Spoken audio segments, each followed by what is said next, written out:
dear friends, on the behalf of Endocrine Society of India Rajasthan affiliate, I feel honored to welcome you all, delegates and our moderators in this academic event.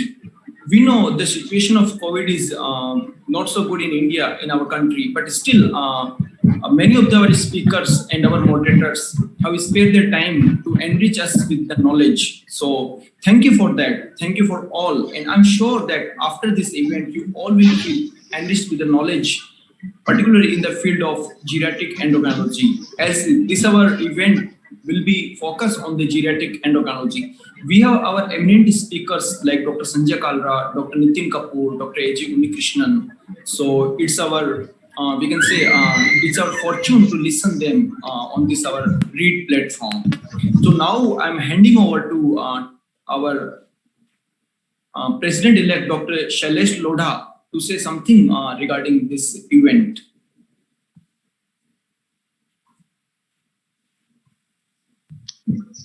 Thank you, Sanjay. Good afternoon, everyone.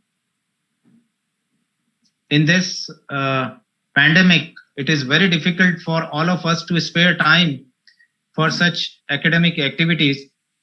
But as someone has said, the show must go on.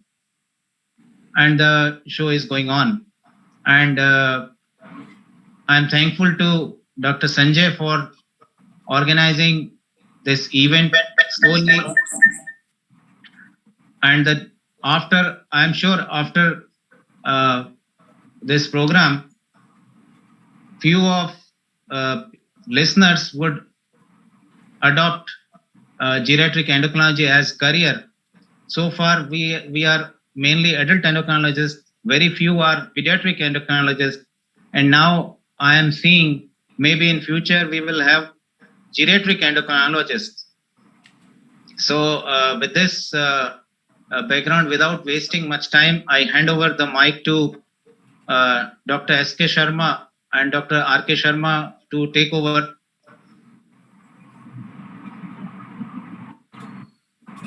So Dr. S.K. Sharma will moderate this session along with Dr. Jay Chordia. So as we know, Dr. S.K. Sharma doesn't require any kind of introduction. He is the first endocrinologist of Rajasthan. He retired as a professor of medicine from the SMS Medical College, and also he was a professor of medicine in Mahatma Gandhi Medical College. He has 26 research publications, and he is running his own diabetic and endocrine clinic with the name of Galaxy Super Specialty Center. Our second moderator will be Dr. Jay Chordia. He is consultant endocrinologist at Paras JK Hospital, Udaipur. And he was awarded with gold medal in MBBS, a first, second, and third in all MBBS. He got the first prize at SAR Quiz 2009. So now I'm handing over to Dr. S.K. Sharma to introduce our first speaker, Dr. Sanjay Kalra. Good afternoon, dear friends. I'm thankful to Dr. Sanjay for inviting me here in this prestigious geriatric endocrinology webinar. And as we all know, Sanjay Kalra is a friend of all of us. He's a famous endocrinologist and good friend. And he's eminent past president of Endocrine Society of India. And he's also vice president, South Asian Federation of Endocrine Societies, and education editor in International Society of Endocrinology. And he's deputy chair, Advanced Advocacy and Partnership Working Group, ISC, and section editor, Endocrinology API Textbook of Medicine, and section edition in Tropical Endocrinology, Endotext, and PubMed Index textbook. And he has so many hobbies. He is a very humorous person, friend of all of us, and he have many jokes in Haryanvi. I hope he will be cracking them, some of them in this in his lecture also. So over to you, Sanjay. Thank you, sir, for that introduction. और ये introduction सिर्फ एक राजस्थानी एक हरियाणवी के बारे में दे सकता है. There is no other pair where an introduction can be given like this, and actually it's an honor, and we take it as a matter of pride कि introduction किया गया हमारे लिए. So these are COVID times. They are tough times. but we actually can sort of reduce the burden of COVID, the psychosocial burden of COVID, by getting together and by smiling and by laughing with each other. When I was a student, I actually did not even know the spelling of geriatrics. Maybe I didn't even know if the word exists in the dictionary. And metabolism was something very vague, something very difficult to comprehend. I was a student in MD, I think a brand new student, when Revan coined his concept of syndrome X. And I remember having a webinar, seminar in the medicine department, and everything went over the head. We couldn't understand anything. But then cut short now to 2-3 decades later, I now understand what geriatrics is because I am reaching the geriatric age group myself. Metabolism, we all understand. So let's talk today about metabolic syndromes in geriatrics. For the next 20-25 minutes, I will be speaking on behalf of Dr. Vijay Kumar, Assistant Professor in the Department of Geriatric Medicine, AIIMS, New Delhi. And Dr. Vijay is logged in with us today, but he is recovering from COVID and his oxygen saturation is still not up to the mark. So I will be speaking for him. We will request him to join the discussion at the end of the talk. Now, we all know what geriatric syndromes are. A geriatric syndrome is defined as a multifactorial condition. A syndrome means a collection of symptoms, signs, and laboratory abnormalities. So a collection of syndromes, signs, and laboratory abnormalities, which is prevalent in older adults and which occurs because of accumulated impairment in multiple organ systems. So a little bit of impairment in the kidney, a little in the heart, a little in the lung, a little in the bones, and all this put together creates compromise, which affects the ability of the older person to compensate for various challenges. These challenges may be biomedical, physical, psychological, or social. We've just defined syndrome, a collection of symptoms, signs, and lab abnormalities which are related to each other. But there are criteria to be defined as a geriatric syndrome. Number one, the syndrome should be prevalent in the elderly. Number two, it should be related to decline in function or in quality of life. Number three, it should be relevant for the general practitioner. It should have an impact on morbidity or early mortality. But even if a syndrome is prevalent, clinically relevant, and is causing decline in function or quality of life, there's no point in studying it if there is no opportunity to screen and to manage it. So if you have a syndrome, you should be able to screen it. You should be able to manage it. So with these 5 criteria, various syndromes have been defined. Earlier, there were only 5 geriatric syndromes, ranging from cognitive impairment to functional decline. Then delirium was included. And then the list kept on increasing and increasing. There is still no consensus as to what is actually a geriatric syndrome and what is not. Different people have different lists. But when 10 societies of geriatrics in the Asia Pacific region were surveyed, all these 10 societies had agreement on the following syndromes, the ones in front of us: dementia, incontinence and delirium, falls, hearing impairment and visual impairment, sarcopenia, malnutrition and frailty. Now, this becomes a very long list to remember, but it becomes even tougher when we see that another 3 syndromes were there where 9 out of 10 societies agreed. And then there were another 4 where 8 out of 10 societies agreed. So there is such a long list of geriatric syndromes. Why do we list syndromes? Do we list it to make it difficult for us? Make it difficult for medical students to pass their exams? Even more challenging and difficult for geriatric people to live their life, a happy life? Or do we do it because we want to make it easy for us to recognize, easy for us to screen, so that we are able to prevent and manage these syndromes? Do we list these syndromes because if we have a syndrome, a geriatric syndrome, we can advocate for it. We can advocate for screening and management of that syndrome. The answer is all these. If I list a syndrome, I actually want to make life better for myself as a treating physician and better for the person whom I am treating. With this aim in mind, let's talk about prevention of geriatric syndromes. We can all cure disease, but we are better doctors if we can prevent. So if you have caused a fall and a fracture in a geriatric patient and then you send to the orthopedic surgeon, that's not the aim of a good physician. The aim is that we should prevent the fracture by preventing the fall, by preventing osteoporosis or preventing sarcopenia. Let's look at levels of prevention. Primordial level is when there is no risk factor, no disease. Primary is when a risk factor is present, but there is no disease. Everybody who is in the geriatric age group will come into primary prevention for us because they already have one risk factor, which is aging, old age. Secondary prevention is when the disease has occurred. Maybe there is osteoporosis, there is osteopenia, but we want early recognition, early diagnosis, early management so that we can prevent complications. Secondary prevention will come into play when a disease is present, but complications are not there.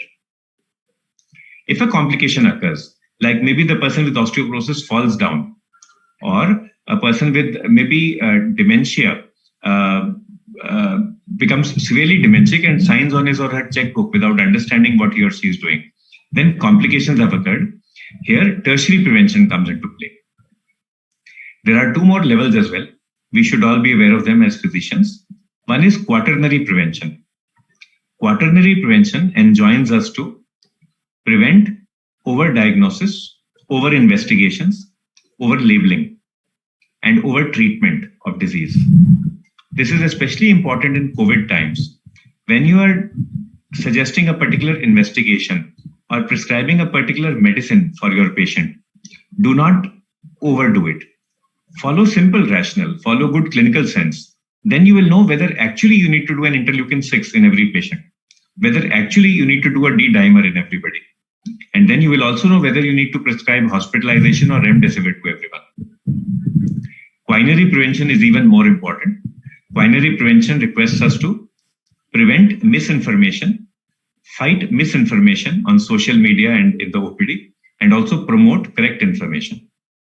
So in all these webinars, which are organized by the Rajasthan Endocrine Society, we are actually working on quinary prevention.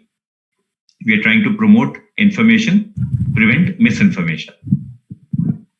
If we agree that prevention is the basic principle of geriatric medicine, then we should be preventing all syndromes. But the syndromes are clinical. The syndromes have already occurred. How can we prevent them? The answer is we can prevent them by preventing the metabolic factors which lead to these syndromes. For this, Dr. Vijay Kumar has coined the term metabolic syndromes.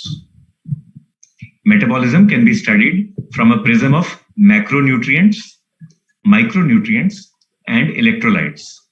If we can identify subclinical metabolic dysfunction, if we can identify subclinical macronutrient or micronutrient or electrolyte imbalance, we identify, we correct, we optimize, then we can prevent these from converting into clinical syndromes. So we can actually prevent the clinical geriatric syndromes. This is the main aim of our talk today. Let us learn how to identify metabolic syndromes in geriatrics so that we can prevent clinical syndromes in geriatrics.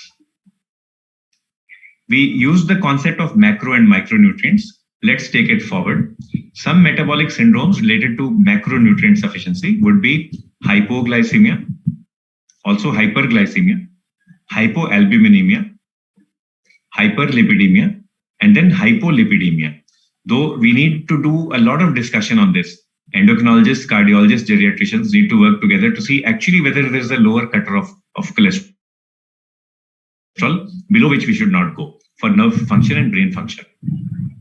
When we look at the micronutrients, we can look at vitamins and minerals, fat-soluble vitamins like vitamin D, water-soluble ones like B and C. Their deficiency can all lead to geriatric syndromes. And insufficiency of iron, calcium, magnesium, and also electrolytes such as sodium, potassium, all these can contribute to geriatric ill health. So now we see this concept developing in our minds. I can actually look at metabolic function. I can assess all these easily. There is no rocket science involved, very simple tests. And if I identify a person who has these metabolic syndromes or who is at risk of these metabolic syndromes, I can take action. I can prevent clinical impact. I can improve clinical function. I can prevent clinical disease. So this way, I am working in primary prevention. I identify a risk factor, prevent the disease from occurring. I also work in secondary prevention. Even if the disease is there, I'm identifying it early and preventing it from going into complications. I'm also working in tertiary prevention. Even if the complication has occurred, patient had dyslipidemia or hyperglycemia, patient got stroke or heart attack or some diabetes complication, I can still take action and prevent worsening of complications. I can help in rehabilitation. It also helps in quinary and quaternary prevention. How in quaternary prevention? Because these are all simple tests. If I take action right here and I label a patient as being osteomalacic, vitamin D deficient, I am actually finally preventing that patient from going into fracture. Quinary prevention, because through this platform, we are spreading the concept of good health, of proactive optimization of health. Now, you remember that long list of geriatric syndromes which we just put, and I said it's so difficult to understand and remember. So let's make it simpler. Let's put 2 geriatric syndromes into each bullet. Now, suddenly this is easy for me. Malnutrition and frailty, looking at the patient overall.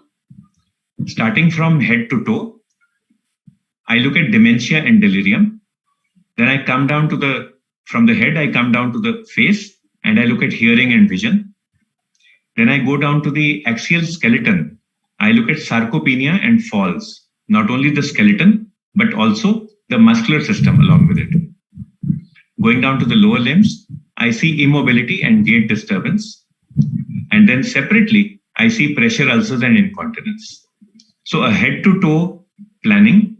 Now this makes it easy for all of us as students and as practitioners to understand what Dr. Vijay Kumar means when he says the word geriatric syndrome. We have our chairpersons with us, and our chairpersons are both renowned endocrinologists. They will also understand that not only does nutrient insufficiency or metabolic insufficiency, but endocrine insufficiency also leads to all these syndromes.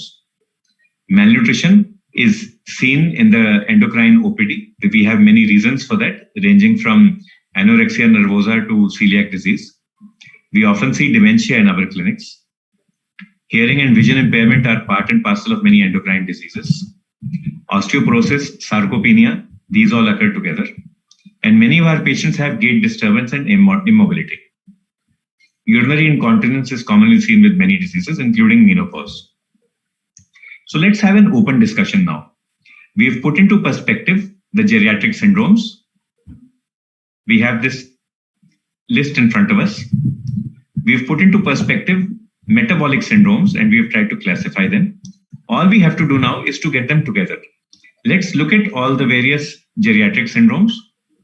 Let us see what is the role of endocrinology and metabolism in that and how we can prevent these. Some of the common metabolic syndromes that we see in geriatrics include hypoglycemia, hypoalbuminemia. I work in Haryana, which is known as the state of doodh and dahi. We pride ourselves on our milk intake. It's more than 1 liter a day for the average Haryanvi. But still, we have protein insufficiency. And hypoalbuminemia, it will take a long time for the serum albumin or serum proteins to come down. But in your OPD, you will see subtle signs. Maybe the hair, the nails, the skin is not of good quality. It's not healthy. Maybe there is mild edema over the shin, mild pitting edema. It's not explained by renal dysfunction. It's not explained by hypothyroidism. Think of hypoalbuminemia. When we use the word hypoalbuminemia, people don't listen. So in some of my talks, I've begun using the word adult kwashiorkor. And this suddenly makes everybody wake up. I would request all of us to actually wake up, to go back home. And when we are having lunch today, let us look at how much protein we are eating. Let us see how much protein we ate yesterday and see if you are reaching 60 grams per day or not. This will remind us, this phrase, adult kwashiorkor, will remind us that we can actually prevent this nutritional disease just if we eat adequate paneer and proteins and if possible non-veg. We have other metabolic syndromes. 2 common ones in our OPD are anemia and hypocalcemia. Hypocalcemia can be associated with low vitamin D levels. We also have electrolyte imbalance, both hypo and hypernatremia and hypokalemia. The list is long. These are a few, but maybe when Dr. Vijay Kumar speaks and when our chairperson speak, we will be able to add to this list. Now, let us look at this list of metabolic syndromes. Let us also look at the list of endocrine disorders, and then let us see whether we can directly correlate these with the geriatric syndromes. I put this list just as a way to remember for all physicians. We will request our chairpersons to prioritize for us. You can get geriatric syndromes due to hypopit, hypo or hyperthyroid, diabetes, hypoadrenalism, and hypogonadism, testosterone deficiency. So again, we've taken a head-to-toe picture. Pituitary, thyroid. I apologize that I forgot to put bone and mineral here. Bone and mineral we had included in the previous slide, but for sake of completion, we can also put hypopara and hyperparathyroidism here. Then the pancreas, the adrenal, and the gonads. Now, let us look at all these diseases and compare and correlate them with this list. So, Dr. S.K. Sharma sir and Dr. Jay and also Dr. Vijay, if you're with us, if you could contribute and see how we can explain some of these syndromes based upon endocrine insufficiency or metabolic insufficiency. And do you feel that it is endocrinology metabolism which contributes to the vast majority of geriatric syndromes? Dr. Sharma sir, please. Thank you. Thank you, Sanjay. Beautifully explained what is this geriatric syndrome and how much different endocrinology defects are linked to this geriatric syndrome. And there are so many things right from body composition to malnutrition to cognitive disorders you have beautifully highlighted. As you rightly said that during our aging process, so many pathophysiological abnormalities are occurring. People have even highlighted that elderly persons are also having higher inflammation. So inflammation also produces an important concept here, and metabolic syndrome per se has so many components, right from obesity to dysglycemia to hypertension and lipid abnormality in the form of triglycerides and HDL, and of course abdominal obesity, maldistribution or redistribution of the adipose tissue. And then with this inflammation, there are so many endocrine problems which are developing there. And as we see that comorbidities are also there, and particularly cognitive impairment, frailty, osteoporosis, osteomalacia, all those things you have beautifully covered, I think. So over to Dr. Jay. Yes, sir. Sanjay sir is always an excellent speaker. I think we always learn because I appear to be a student rather than chairing the session. Still, I am a student and I have learned a lot with your lecture, sir. The very important thing is that being an endocrinologist, if we suppose deal with geriatrics, because now definitely medicine is segregating. So geriatrics is a different branch and this is a different branch. We talk about common endocrine disorders. Suppose if we want to discuss in this field also that which topics of interest would be good for us pertaining to endocrinology. So one will be definitely a testosterone deficiency, which many elderly people come with a function of, say, erectile dysfunction around 65. They say that we are facing this erection issues and definitely frailty and all.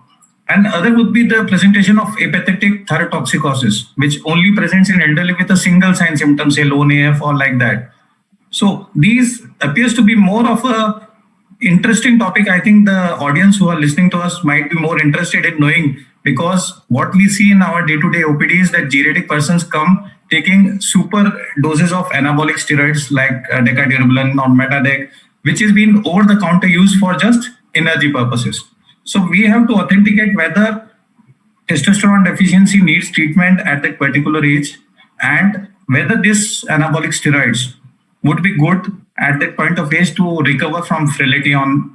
We need your points, sir, and SK sir will add to that points that whether this over-the-counter use of metabolics, this anabolic steroids and testosterone deficiency and the thyrotoxicosis, which is apathetic, rarely hypothyroidism also, which is silently discovered, are important. And I need certain points on that part from you, sir, both. Beautifully laid down, Jay. one single point we can take that as the age is advancing, most of our endocrine disorders are also increasing in their prevalence. You can look at diabetes, which is very common. They say half of our population above the age of 65 is having dysglycemia, whether it is pre-diabetes or diabetes. Thyroid disorders are also linked to advancing age. Osteoporosis is a disease of elderly, as we all know. So you beautifully highlighted, Dr. Sanjay. So now question for you is, what is the role of this anabolics in this elderly population? I think so, sir, what you have said, you raised the last lecture will be targeting this point, yes, but you can give some glimpses here. Yeah. So, sir, what you said, you raised the point of obesity, which I had missed in the slide. We must add that. And Dr. Nitin Kapoor will be speaking about sarcopenia and sarcopenic obesity. Then Dr. Jay raised the point of hyperthyroidism, which we have mentioned. And we should always remember that hyperthyroid will not present with the classic Graves' disease triad in the elderly. So even if the pulse is high, I mean, that should be a red flag for the physician to screen. Another point raised was that of hypogonadism, and we will cover that later on in this meeting. But do remember that testosterone deficiency will not always present with erectile dysfunction. The patient can present with physical weakness, mental or cognitive weakness, or sexual weakness. It can be any of the three. And if you have a patient who comes in, some of the common symptoms are, मेरा business में दिल नहीं लग रहा. पहले मैं बहुत aggressive था, मेरा रिस्क टेकिंग बिहेवियर बहुत ज्यादा था बिजनेस में. अब मुझे लगता है मैं सिर्फ 50 साल का हूँ, 45 साल का हूँ, बेटा मेरा भी 15 साल का है, पर मुझे लगता है जब बेटा बड़ा होगा तो वही बिजनेस बढ़ाए, मैं नहीं करता. That can be depression, but it can also be testosterone deficiency. Okay. Other examples in the OPD, you just have to take a history. पहले मैं गाड़ी छठे गियर में चलाता था 120 की स्पीड से, मजाल है कि पूरे हरियाणा को मेरे को ओवरटेक कर दे जीटी रोड पे. अब मैं 20 की स्पीड पे चला रहा हूँ, मेरे को फर्क ही नहीं पड़ता कोई ओवरटेक करे या ना करे. पहले मैं सारी रेड लाइट तोड़ता था पंजाब की, और अब जब ग्रीन लाइट होती है तो भी मेरे को धक्का देना पड़ता है अपने आप को. तो I have the most expensive car, but मेरा अपना ही क्लच और गियर नहीं चलता. I am very slow when it comes to driving. Yet another example, पहले मैं डिस्को वाले गाने सुनता था, डॉक्टर संजय सारन वाले स्टाइल वाले, और अब मैं सिर्फ सूफी गाने सुनता हूँ, सिर्फ ये गजलें सुनता हूँ, doctor Sandeep Mathur style. So if the choice of music, if the speed of driving, if the choice of colors has changed, earlier I was wearing red, green, yellow, blue, now I am wearing only white and brown. All these actually are signs of testosterone deficiency. So do speak with your patients, and the more you speak, the more your patients will teach you. Sexual function and sexual desire, these are also important, but patients do not present so often with that. They will present more often with these other symptoms that we have spoken of. And if you have testosterone deficiency, we must correct. That will actually improve geriatric health. I'd also like to use the concept of endocrine first aid, which means first aid. What is the endocrine care that we can give until specialist endocrine care is sought? If you have a patient with hypoglycemia, hypoalbuminemia, hyponatremia, hypokalemia, begin treating immediately. You don't have to even wait for investigations to find the cause. You have to begin treating. Because all these geriatric syndromes that we have discussed, we can actually correct them. How can we correct? If we optimize ourselves. What do we optimize? Optimize the lifestyle of the patient, optimize endocrine function, and our chairpersons have already spoken about what tests to be done, what diseases we should think of. Endocrine and metabolic and nutritional, we have tried to discuss all three together, but all three are separate in their own. Now again, this slide, sir, is also difficult to understand, so I try to make it easy. LEMON. Let us optimize our patient, but let us optimize our own eyes also. Let us keep a high index of suspicion. और हरियाणवी में कहा जाता है कि आंवले के खाए का और बड़े के कहे का बाद में पता चलता है. तो डॉक्टर एसके सिंह सर ने जो हमें पढ़ाया, वो अब हमें पता चल रहा है कि सर ने हमें 20 साल पहले ठीक पढ़ाया था. तो आंवला भी विटामिन सी रिच है, हमारा लेमन भी विटामिन सी है. So this lemon mnemonic is something that we all should remember. And before we conclude, if Dr. Vijay Kumar can say a few words, I know that he is not well, but Dr. Vijay, if you eat a lemon a day, you will come out of your COVID very fast. If you can speak a few words, we'll be happy. Thank you, sir. Thank you so much for the opportunity. and keeping me motivated. As we all who are present here know the energy level of Dr. Kalra. So he is the driving force for even youngsters like me. So with the experience of the Sarma sir and all others, and with the energy of Kalra sir, we will achieve this geriatric endocrinology as a specialty. In the geriatric medicine, like it was started in 2012 in AIMS New Delhi. So if we can divide it, our elderly population, it is independent who are, for them मतलब as सिर्फ एक number है, उनको 65 साल के हो गए या 60 साल के हो गए या वो 70 साल के भी हो गए, बट वो अपने आप को बूढ़ा नहीं मानते हैं. They don't consider themselves as that they are aged. So and they are coming in the bracket of elderly population. They are fully independent. They are working more than their younger generation actually. Then they are there in the population bracket which are semi-dependent, who are who are just retired, and after that they are not having any meaningful engagement, and they are just like they need some driving force to carry out their daily activities and life, and they need to find out some purpose in their life. कि अब retire हो गए हैं, अब इसके बाद क्या करना है, अब हमारे पास तो बहुत ज्यादा कुछ नहीं है, जो करना है अगली जनरेशन करेगी. और मतलब अच्छी पोजीशन से रिटायर हुए बंदे, मतलब 5-6 साल बाद जैसे हमें ओपीडी में मिलते हैं, they don't have any purpose, बस अपनी दवाइयां ले रहे हैं और अपना जो है काम चला रहे हैं. उनके पास उनकी जो इतनी नॉलेज थी, एक्सपीरियंस था, उसको यूज ही नहीं कर रहे हैं. And third category is the dependent, who are fully dependent, like वो advanced dementia है या advanced Parkinson है. So in all these we have the geriatric endocrinologist role. Those who are independent, fully independent, which के उनकी हमें जो जैसे sir ने बताया प्रिवेंशन के लिए, उनकी जो यंगर जनरेशन है उनको हमें पहले से ही टारगेट कर लेना है कि उनको, because their younger generations are also at the risk of metabolic syndromes, developing metabolic syndromes. So we have to target them earlier and change their lifestyle at the 40s and 45, 50. And so for semi-dependents, we like electrolyte imbalance, anemia, malnutrition, and people are saying that they don't have energy.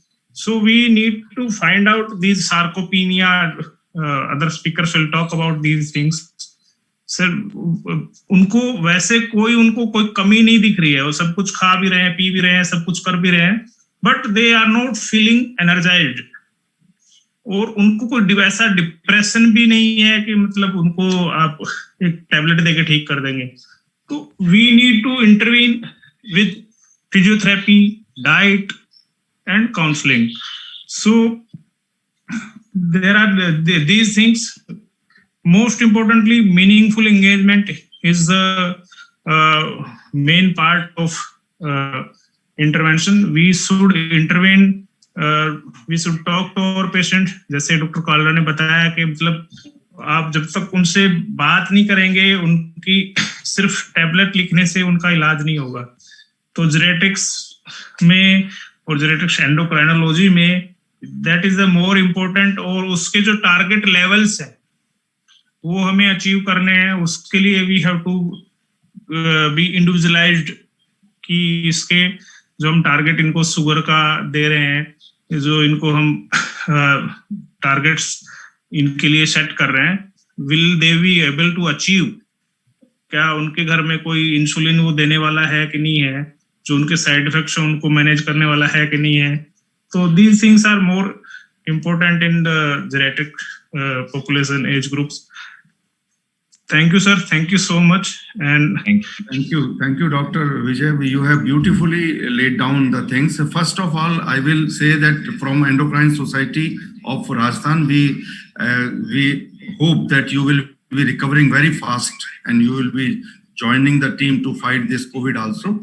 And Dr. Vijay beautifully highlighted that even the elderly patients can be divided into three groups, like those who are feeling that they are absolutely normal, those who are having some problems of age, and then very frail patients. And accordingly, we have to look into their problems and target them. Beautiful. Thank you. Yeah. Dr. Sharma sir, we have with us Dr. Vinod Kumar sir. Sir was professor of medicine at AIIMS and he was the father of geriatric medicine. He is unable to log in as faculty. Here, sir has logged in now. We will request Dr. Vinod Sharma sir to continue as chairperson for the rest of the meeting. Absolutely. And Dr. Vinod Kumar sir is the person who held the first symposium on aging and hormones in India in 1986. So we need his, you can say, guidance all throughout this meeting. Thank you. Sir, welcome to this meeting. Thank you, our speaker, Dr. Sanjay Kalra, and our moderator, S.K. Sharma sir and Dr. Jay Chordia for this wonderful session. And we also express our thanks to Dr. Vijay Kumar, because even after in such condition, he is not doing well, but he has joined this knowledge sharing platform. So thank you, Dr. Vijay Kumar. So now moving to our next session, the next session topic will be on diabetes in elderly. Our speaker will be Dr. A.J. Unnikrishnan. So now for that, I invite our moderator, Dr. Ajay Shah. Dr. Ajay Shah is well-known endocrinologist in Jaipur, in Rajasthan. He was awarded with A.V. Gandhi Award of Excellence in Endocrinology. He is member of AAC and RSSJ. He's scientific secretary. He was the scientific secretary of ACCON 2006 and ACCON 2009 and ITSCON 2012. And also Raj RSSJ 2014. So as far as academics are concerned, Dr. Ajay Shah is the big name in Rajasthan Endocrine Affiliate Dialogue. So now I'm handing over to Dr. Ajay Sharma. Our next moderator will be Dr. Prakash Patidar. Dr. Patidar is also having a big role in our Endocrine Society of Rajasthan. He's running his own hospital, Jeevan Rekha Hospital. He is a consultant endocrinologist at Jeevan Rekha Hospital. He is also taking part in various conferences and various academic activities. So now I'm handing over to Dr. Ajay Shah. Thank you, Sanjay. It is a great start to foray into geriatrics. It's a developing branch, and after the first talk, let's change gears and be more specific regarding the one of the common geriatric clinical problems, more so as endocrinologists. And for this, we have Dr. A.G. Unnikrishnan. I believe that this forum needs no introduction of Dr. Unnikrishnan. He is an academician with lots of laurels to him. But more important than academic laurels, he's a philanthropist and has provided education in the rural areas. And he will be talking today about the specific problems of diabetes that are encountered in geriatric population. So, Dr. Unnikrishnan, the floor is yours. Thank you, Dr. Ajay Shah. I hope I'm audible and my screen is visible. Yes, sir. So thank you, and it's a pleasure to be at the Rajasthan Endocrine Affiliate Dialogues. I thank Dr. Sanjay Saran for the invitation, and it's a pleasure to see Dr. Ajay Shah after a long time. Because of the pandemic, we couldn't meet each other, but this is an opportunity where we can meet, and I'm grateful for that. I'm going to just look at some case studies because this is a very clinical topic. And I'm going to look at some case studies, and I will focus on glycemia in the elderly because of want of time. I will just focus on hyperglycemia. I will not touch upon lipids and hypertension as diabetes management in the elderly. So let me talk about three cases. So this is case number 1. I call it the lower he went, the higher he got. So this is a 75-year-old male, type 2 diabetes for 12 years. He has uncontrolled fasting blood glucose on glibenclamide 5 mg. He is also on twice daily premixed insulin and also taking metformin 500 mg twice daily. He owns a glucometer and his fasting blood glucose is always 180 to 220. And even when the dose of insulin was increased progressively, his fasting kept on going up. So he had seen his local doctor who had increased his evening dose of insulin by 8 units. The patient was worried because the fasting kept going up and he came for a second opinion. What we found is that the patient was taking the evening dose of insulin about 7 p.m. and having his dinner at 7:30. Diet was okay. HbA1c was 7.6. The glucose chart looked okay. But then we told the patient to check all the pre-meal blood glucose levels and also at 10 p.m. and at 3 a.m. glucometer blood glucose levels. So you can see that at 6 a.m. the blood glucose was 230 and he had taken 25 units of premix at that time. At 1 p.m. it is 152. At 7 p.m. it is 134. At 10 p.m. it is 180. At 3 a.m. he is going into hypoglycemia. And remember, he has taken 20 units of insulin premix at 7 p.m. and at 3 a.m. there is hypoglycemia. At 6 a.m. The blood glucose level is 224. So this is what we call the Somogy effect. The same type of testing was repeated. It's important not to just go away one day and repeat it, and it showed a similar pattern. So fasting hyperglycemia is due to Somogy phenomenon in this gentleman, rebound phenomenon of hyperglycemia following relative hypoglycemia. You can deal with this situation in 3 ways in the elderly. First is, of course, premixed insulin should not be used with insulin secretagogues, especially glibenclamide, which can cause dangerous hypoglycemia in the elderly. So glibenclamide was stopped. The evening dose of insulin was reduced and this problem was solved. So a 3 a.m. RBS is very good for solving this problem in the elderly because if it's high, it could be dawn phenomenon. You have to give more insulin. And if it's low, it's called Somogy effect where you reduce the insulin. There's another way to manage the situation by asking the patient to take a bedtime snack. That may or may not work. And there is a third way to manage the situation is to split the premix into the basal component at bedtime and the bolus component with dinner. In this patient, we just reduced the insulin dose, stopped glibenclamide, and it got better. So what is the Somogy effect? The Somogy effect is hypoglycemia-related hyperglycemia.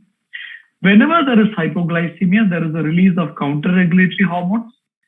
And whenever there are counter-regulatory hormones, these counter-regulatory hormones drive hyperglycemia. What are the counter-regulatory hormones? They include glucagon, adrenaline, noradrenaline, cortisol, and growth hormone. And this is what hypoglycemia does to the brain. Hypoglycemia is sensed by the hypothalamus. It stimulates the release of norepinephrine, acetylcholine. The adrenal gland is stimulated to release epinephrine and cortisol. The pancreas is stimulated to release glucagon. Glucagon drives the breakup of glycogen in the liver and increases the glucose output. And cortisol and epinephrine drive not just the liver, but the muscle and fat and cause a decrease in glucose utilization. So when glucose is not utilized, blood glucose goes up. So there is the sensation of glucose level. There is an effector organ. It could be the pancreas, adrenal. It is the release of counter-regulatory hormone, and then the target hormones come into play. Hypoglycemia is very common in the elderly. Elderly people have a 3-fold risk in hypoglycemia. There is an increased risk of cardiovascular events and death. And if you remember, this patient had an HbA1c of 7.6%, and that's quite acceptable. In elderly patients, the American Diabetes Association, for instance, says that you can put the HbA1c at 7.5% or even higher, but hypoglycemia should be avoided at any cost. As the slide shows, hypoglycemia is common in elderly as compared to younger people. So the first part of my agenda was to say that glucose control should be relaxed in elderly people. Elderly people can keep a fasting of 130 and a post meal of even up to 220. HbA1c can be kept around 7.5 or even higher. Glibenclamide should be avoided. Somogy phenomenon should be looked for, and diet and exercise management is useful. Now I come to the second part of my presentation. Is hypoglycemia a barrier for further titration? Let's go to case 2. Now this is a 66-year-old gentleman, has diabetes for 25 years, poor control on basal bolus insulin plus sulfonylurea plus metformin. He has severe sensory loss because of neuropathy. He has moderate retinopathy. He complains of nocturnal hypoglycemia, especially while sleeping, but occasionally while he takes a nap in the afternoon. So it's important to note that in young people, before we study old people, let's look at young people. These are adolescent healthy participants. You can see that when they are sleeping, their catecholamine levels are low. When they are awake, the catecholamine levels are high. That's because when we are awake, our catecholamine levels go up. This is what happens to adolescent people with type 1 diabetes. So these are young type 1 diabetes. In the blue color, you can see that while sleeping, the epinephrine levels are low. In the dark blue color, you can see that while waking, the catecholamines are high. So at night, while sleeping, the catecholamines are low. But what happens if you wake them at night? At night, if you wake up the patient, you can see the catecholamines going up. In other words, it is not necessarily the time of the day, but whether the patient is sleeping or waking. Sleeping subdues the sympathetic nervous system, reduces adrenaline, reduces catecholamine, and the act of waking up will cause hyper and catecholamine situation or hyperglycemia. So therefore, sleep blunts the counter-regulatory response to hypoglycemia. Because if you're sleeping, unlike when you're awake, your adrenaline level may not shoot up. So this is coming back to this patient, type 66-year-old gentleman, type 2 diabetes for 25 years. He's on basal bolus insulin plus sulfonylurea plus metformin. I think, given the fact that he's getting hypoglycemia, you don't have to do a CGM. You don't even have to do a self-monitored blood glucose level. Straight away, if you stop the sulfonylurea, add a DPP-4 inhibitor, this gentleman will benefit. So I've looked at my first case, which is understanding hypoglycemia in the elderly. I talked about the Somogy effect. Second is that in a patient who is on basal bolus insulin and complaining of hypoglycemia, you really cannot aggressively increase the insulin if there is glucose control needed. Because if you are worried, अगर मैं insulin को बढ़ा दूंगा तो sugar और लो हो जाएगा, लेकिन अगर मैं इंसुलिन को बढ़ा नहीं दूंगा तो HbA1c ज्यादा रहेगा. So you are stuck in a dilemma. What is that dilemma? Because that dilemma is because hypoglycemia is a limiting factor. The third thing is elderly people, especially when they are sleeping, or it could be young people. By sleeping, there is a state of sympathetic system suppression. Catecholamines are less. They don't have counter-regulation.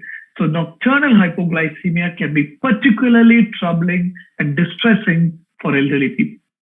Therefore, adding sulfonylureas to bolus insulin is not a good option. So if your patient is already on basal bolus insulin, give sulfonylureas, but replacing sulfonylureas with drugs which do not produce hypoglycemia like DPP-4 inhibitors or SGLT2 inhibitors, all can help people with diabetes. So yes, as case number 2 shows, hypoglycemia is a barrier to further titration of therapy in elderly people with diabetes. So how to solve this problem? To solve this problem, I will go to the final part of my presentation or my third and final case. Now here is a 78-year-old gentleman. Diabetes for 30 years. He is on gliptin, glimepiride, and metformin. His HbA1c is 6.2%. Fasting is 102 milligrams per deciliter. Postprandial is 140 milligrams per deciliter. He's not complaining of hypoglycemia, but he says, oh, I get recurrent hunger pangs. I keep feeling hungry, but I don't have any hypoglycemia. So friends, I want you to note 3 points from this case. First is, this is a 78-year-old gentleman with long-standing diabetes. It is safe to assume that this patient has diabetes-related complications. Second is, he's on DPP-4 inhibitors and glimepiride and metformin. And the HbA1c is 6.2%. Now, do you think this patient requires such aggressive glucose control? No. I would be happy if the HbA1c is around 7.5 for this gentleman. I would like to de-intensify therapy. So I'm going to talk about a very important topic now, which is not about intensifying therapy, but to de-intensify therapy. So there is an art to intensifying diabetes therapy, there is also an art to de-intensifying therapy. In elderly people with long-standing diabetes with HbA1cs like this, it is important to reduce the diabetes medicine.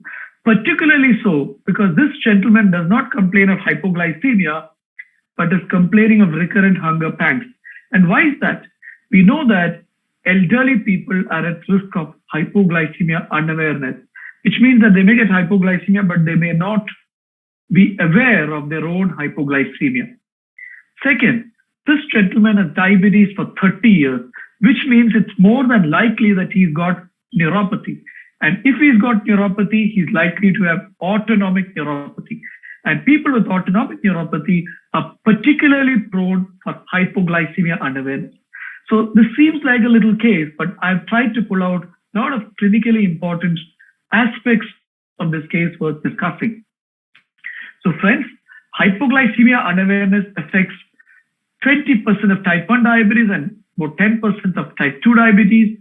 As the diabetes duration increases, hypoglycemia unawareness increases. Hypoglycemia is 3 to 6-fold higher in people who are unaware because they are not unaware. They are not aware of hypoglycemia. Once hypoglycemia occurs, they suddenly faint, they suddenly collapse. So it's important that this be looked at. So let's look at what hypoglycemia does to hypoglycemia unawareness. This is a very interesting study where they looked at hypoglycemia. As you can see from left to right, the blood glucose is coming down. And as hypoglycemia occurs, as the blood glucose comes down, the epinephrine or catecholamine or counter-regulatory hormones increase. But let's look at a second situation. After a patient has repeated episodes of hypoglycemia, what's happening? Now, when this patient has repeated episodes of hypoglycemia, you can see that his counter-regulatory response is not as robust. You can see that in normal people, hypoglycemia elicits a strong counter-regulatory adrenaline response. But when there is hypoglycemia unawareness and recurrent episodes of hypoglycemia, the catecholamine response is not robust. So in elderly people with hypoglycemia unawareness, we say hypoglycemia begets hypoglycemia. So when there is hypoglycemia, the patient is unaware. When the patient is unaware of hypoglycemia, the blood glucose level drops, and then that autonomic response or catecholamine response is blunted. So there is a worsening of hypoglycemia, leading to a vicious spiral, especially in elderly people. This is an important paper which on your left looks at men aged 23 years. On your right, it looks at men aged 65 years. See what happens to hypoglycemia in men aged 23 years. At about 65, they start getting aware of hypoglycemia. When their blood glucose falls from 72 to say 65, they start getting hungry, they start getting trembling, they start getting irritable, they get angry, they have to eat something. And if it is not controlled, when the blood sugar hits about 45 to 50, then only they start fainting. So the yellow line is for adrenergic symptoms of hypoglycemia, for corrective action to be taken, and the blue line is for cognitive symptoms, confusion, coma, fainting, seizures, and death. Look at the space between the adrenergic symptom onset and the cognitive symptom onset. It is quite huge in young people, which means young people have a lot of relaxation that if they get hypoglycemia, they will get the information early so that they can take corrective action. But look at the elderly people who are age 65 or more. They get hypoglycemia awareness only when the sugar falls to 54. And after that, quickly they get cognitive dysfunction. The yellow and the blue lines are together, which means that they're not aware of their hypoglycemia. When sugar is 65 or 68, they don't get hungry, they don't get irritable. Elderly people don't tremble, they don't get agitated, they're not anxious, they don't sweat. But all this happens at 55 milligrams per deciliter, and then there is sudden onset of cognition, and they suddenly go into hypoglycemia, which causes symptomatic hypoglycemia, which leads to fainting, coma, confusion, delirium, seizures, and even death. So that is why hypoglycemia is different in the elderly. Young people, they have a lot of time in the neuroadrenergic phase of hypoglycemia to take correction, but in older people, because of lack of awareness, they quickly go into the cognitive dysfunction phase. So coming back to the 78-year-old gentleman on gliptin and glimepiride, yes, when it is time to de-intensify therapy, take off the glimepiride, continue gliptin and metformin. As the CGM shows, this patient is having recurrent hypoglycemia, and once the CGM showed hypoglycemia, once glimepiride was stopped, the gliptin and metformin was continued, you can see that all the hypoglycemia went away. And you can see that this is many years back, 14th April 2015, the time in range is 55%. For an elderly gentleman who is frail, time in range of 50% is acceptable, which means 50% of the time his glucose is in control is quite acceptable. And therefore, in this gentleman, all that was needed was to stop glimepiride, de-intensify therapy, and allow the blood sugar to normalize. You can see that with that, his blood glucose levels were very well controlled just by stopping glimepiride. And what is the treatment of hypoglycemia unaware? 3 weeks of no hypoglycemia can restore awareness in the elderly, stop glimepiride, relax HbA1c goals, and of course there are some studies which show that when hypoglycemia occurs, there is release of glucagon, adrenaline, sympathetic nervous system activity, and cortisol and growth hormone. Interestingly, in people who have actually undergone islet transplantation, their hypoglycemia unawareness comes down and their catecholamine and cortisol responses go up. So friends, I come to the end of my presentation. I showed you 3 cases.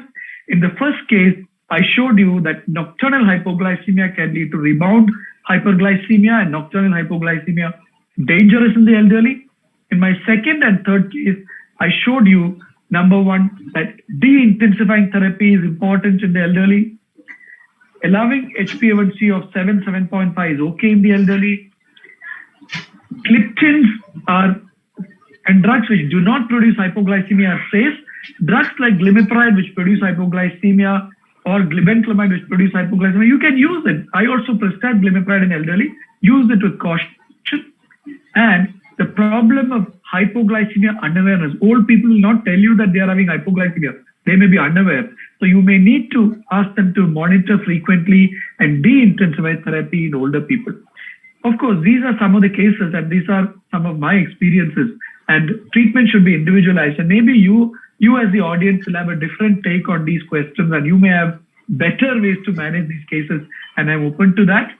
Thank you for listening to me. It's a pleasure being here. Sir, excellent presentation. You highlighted the glaring role of hypoglycemia that is present in the elderly population, which should be on a watch out, and the need for relaxing the targets and maybe doing away with the hypoglycemic drugs that are there, And in this context, I would like your opinion on two particular drugs. One would be the stance of metformin, whether you are comfortable in the geriatric population, the use of metformin. And second, there is great amount of push to the SGLT2 inhibitors, not just because of the organ protection evidence that they have provided, but also the fact that their costs have been reduced. But the fact remains that in the elderly population, polyuria and the frailty and the weight loss, the SGLT2 promote. What is your stance and view with the SGLT usage in the elderly geriatric patient population? And then I'll hand over the mic to Dr. Patidar because he has some comments to make up. So I feel that SGLT2 inhibitors have cardiometabolic. Thank you, Dr. Ajay, for that question. SGLT2 inhibitors protect the heart and the kidney, but in elderly people, their use should be with great caution. Because frail elderly people may be at risk of hypotension, may be at risk of falls. There are some concerns of fractures.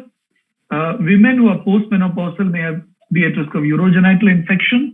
Men who've got prostate problem may have, frequency of micturition.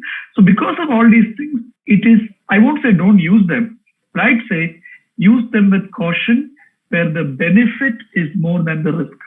But I'm comfortable with using metformin in elderly people, and I'm also comfortable with using gliptins in elderly people, and even sulfonylureas, low dose if necessary, or insulin is okay. SGLT2s, yes, wherever these risk factors, these chances of side effects are less, and if there is significant cardiac or renal protection, SGLT2s may be considered selectively. Yeah, sir, excellent presentation. I always wait and mark your presentation in all national conferences. I always attend your conferences, and you are excellent speaker. My question, I welcome Dr. Vinod Kumar sir, retired professor. He is father of Indian geriatric medicine, and we would like to have some comment on various topics in this conference. And my question to Unnikrishnan sir, whether pioglitazone is safe in elderly patient because the risk of osteoporosis, fluid retention, because elderly people are having more risk of pedal edema and other complications. So what is your take on this use of pioglitazone? Thank you, Dr. Patidar, and it's an honor to be in the presence of Dr. Vinod Kumar. Pioglitazone has an important role in diabetes management, but I think that in elderly people, I would not like to use pioglitazone because it causes fluid retention, it causes weight gain, unnecessary weight gain of fat, it increases the risk of cardiac failure. I'm not worried about bladder cancer because I don't believe that bladder cancer story, and that may not be a reason, but I've seen many patients on pioglitazone who have developed macular edema. In fact, there is a US FDA alert on pioglitazone producing macular edema.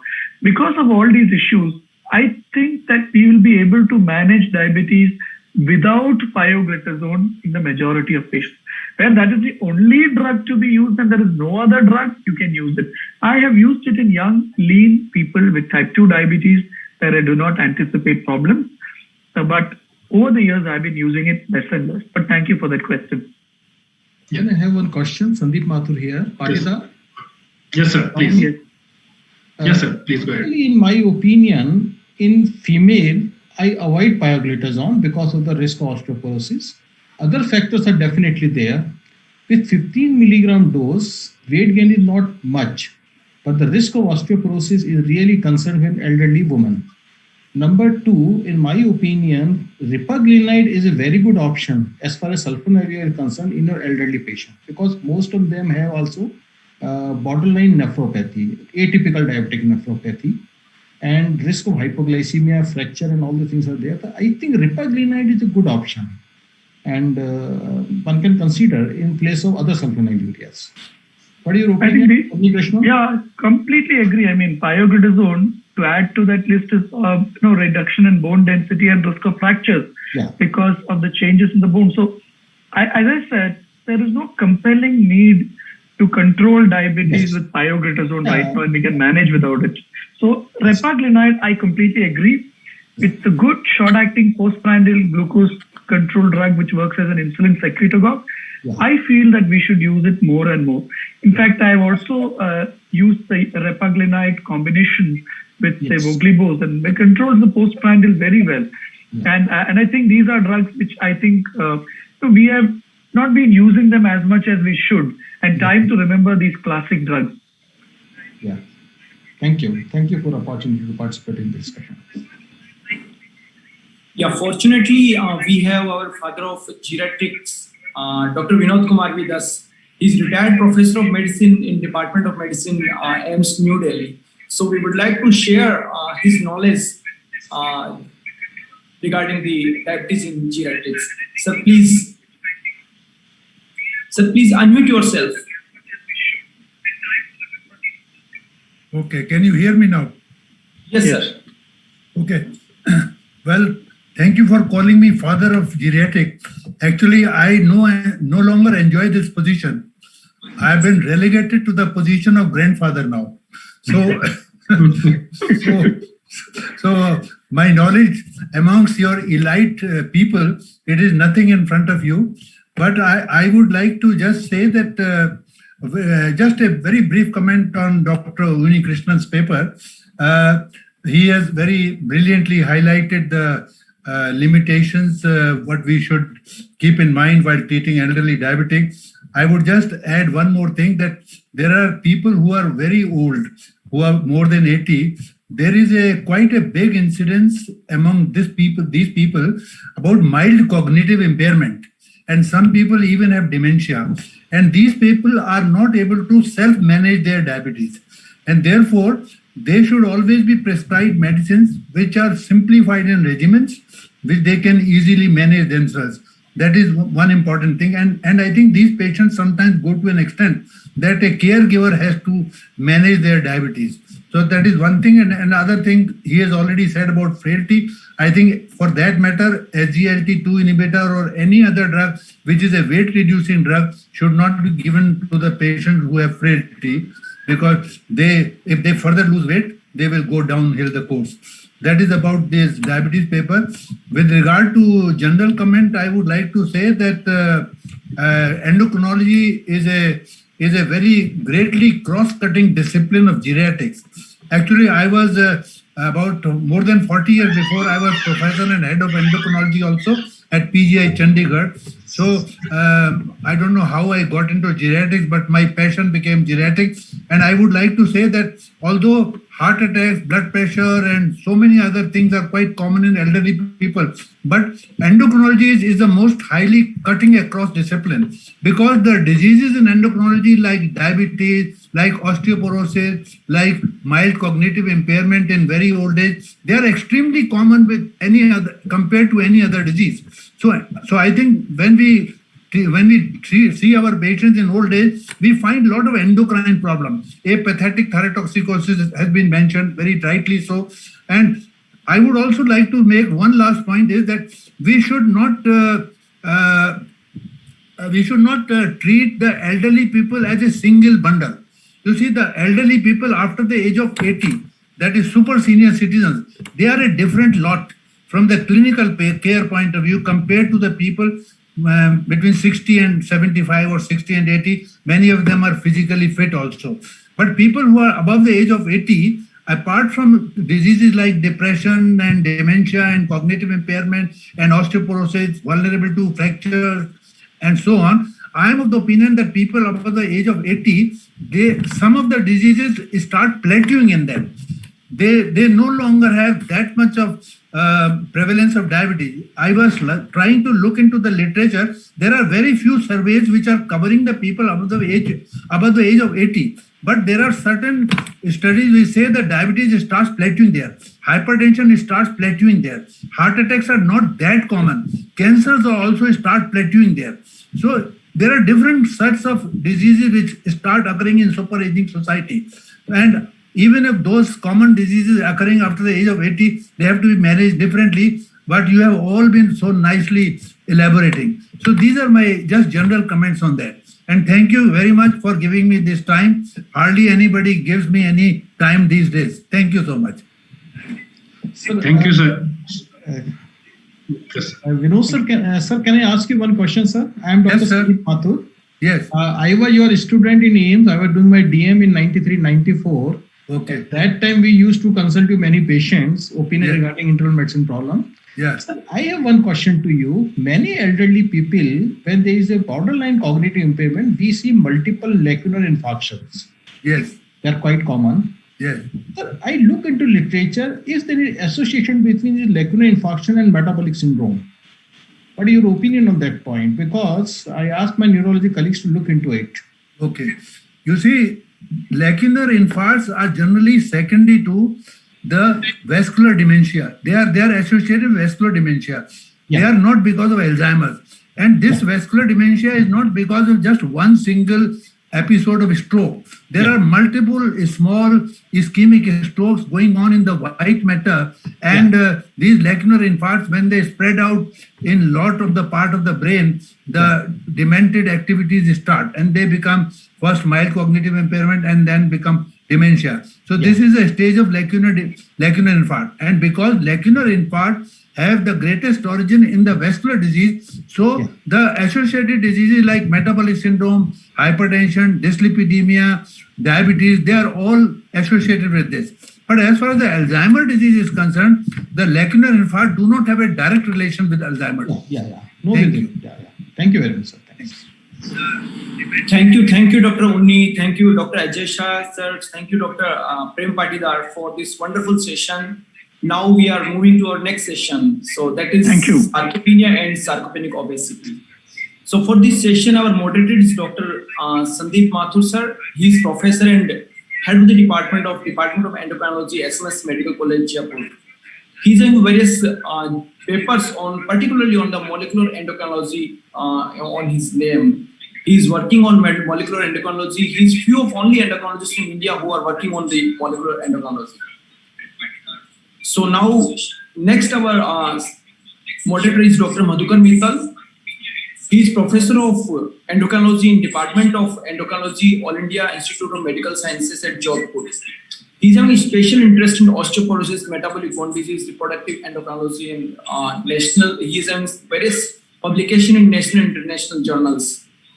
He has written 8 books chapters in various national and international books. He was awarded with the UPD in 2014, ISPED travel grant in 2015 to Australia.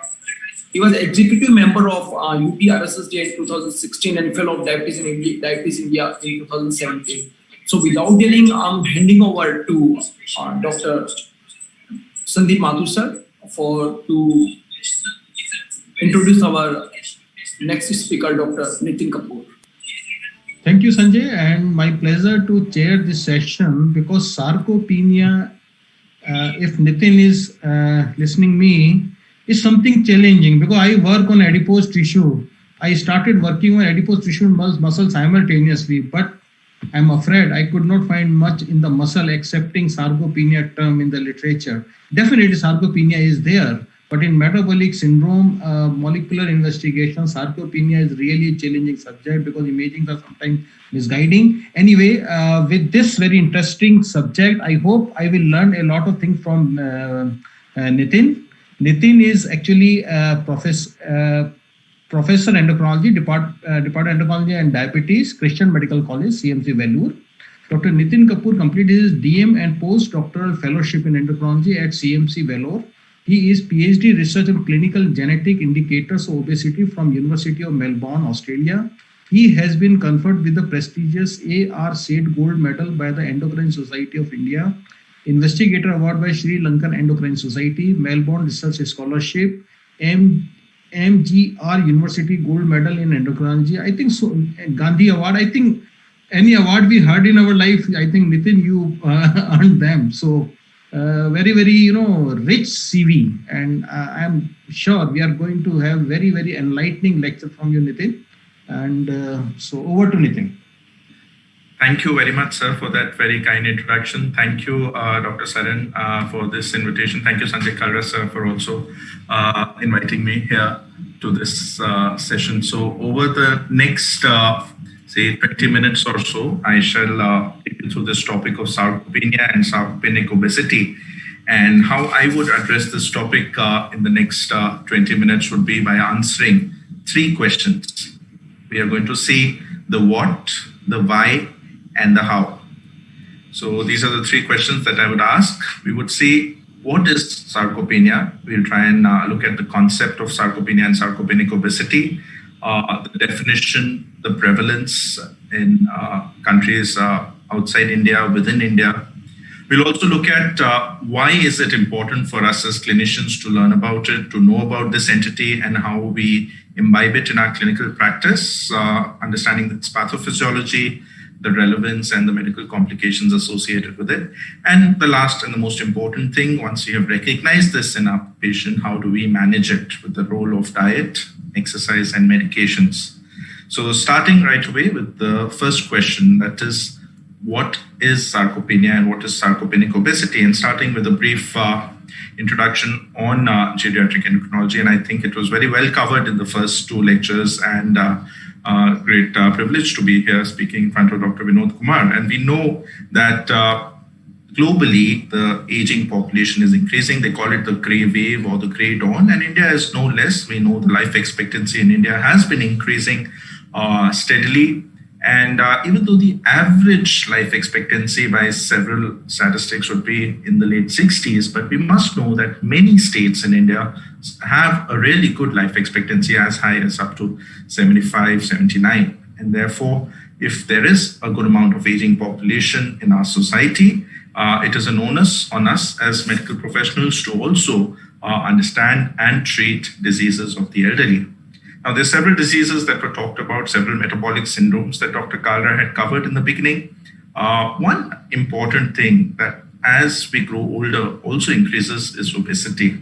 We recently did a survey, and this was a study in rural Tamil Nadu. This is in community dwelling postmenopausal women. We see the mean age here is 61 years. We know the BMI is about 26. And what was really to a surprise is that a large proportion, if you look at a BMI cutoff of 25, a large proportion of these women have obesity. So it is common as we grow older, our body fat also increases, maybe plateauing off at the super senior age levels, but definitely in the 60s and 70s, our body fat levels are increasing. Not only the fat increases, but what also happens as age advances is the muscle content starts coming down. And a combination of these 2 is known as sarcopenic obesity. And in very simple words, if I was to plot this in a 2x2 table, looking at muscle mass, looking at fat mass, I think all of us would like to be here in the high muscle and low fat area. If we have high fat and still not much muscle, we would call a patient to have obesity. If we have low muscle, but low fat and low muscle, then we would say the patient has sarcopenia. But sarcopenic obesity is a combination of 2 syndromes. Obesity, that is high fat mass, associated with low muscle mass. Now, it may really look very simple on a 2x2 table like this and to understand it, but when we actually go down in literature to try and define sarcopenic obesity, the problem comes there. Even if we leave sarcopenic obesity, let's try and define obesity with respect to fat mass. And I think it's really difficult. We really talk about our Asian phenotype so much. We talk about, the YY paradox, as was described by Dr. Yagnik. We talk that we Indians have lower BMIs and higher body fat. We have much higher prevalence of diabetes in younger individuals. Recently, we also did this study where we looked at people who have normal weight but high body fat. And so about 1/3 of our Indian population in this particular study had high fat and normal weight, and they had very high risk of diabetes, hypertension. So we do have this problem of conundrum between BMI and fat. But what is also important is when we have to define fat, We cannot go by the American definitions and say that body fat percentage of 35 and 25 is something that should be used for defining obesity. Our cutoffs are definitely much lower. Well, that is for fat. What about muscle? What about sarcopenia? So sarcopenia in its actual term means paucity of flesh. But then when we look at different characteristics of definitions in sarcopenia, there are three broad aspects that we are talking about. We're talking about muscle function, we're talking about muscle strength, and we are also talking about muscle mass. Now, these definitions look complex. They have been revised. This was in 2016. They were revised again in 2019. Again, there was a change in definitions. But like in other ethnicity-related aspects, as I showed for fat, there are Asian definitions. There are Indian studies to suggest how we should define sarcopenia. And our cutoffs, again, in India are much less. We're talking about muscle mass, talking about the quantum of muscle, the function in a busy clinic, how feasible it is. How many of us have DEXA scans in our clinic or bioimpedance to define muscle mass? So this Asian working group came up with something that's more simple.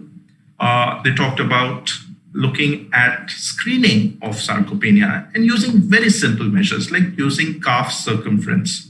For the medical students or the trainees who are listening to us here today, how do you measure calf circumference? It's simple. You just ask the patient to stand, have at least a 20 centimeter difference between the two malleoli, and look at the horizontal circumference at the thickest part of the calf muscle.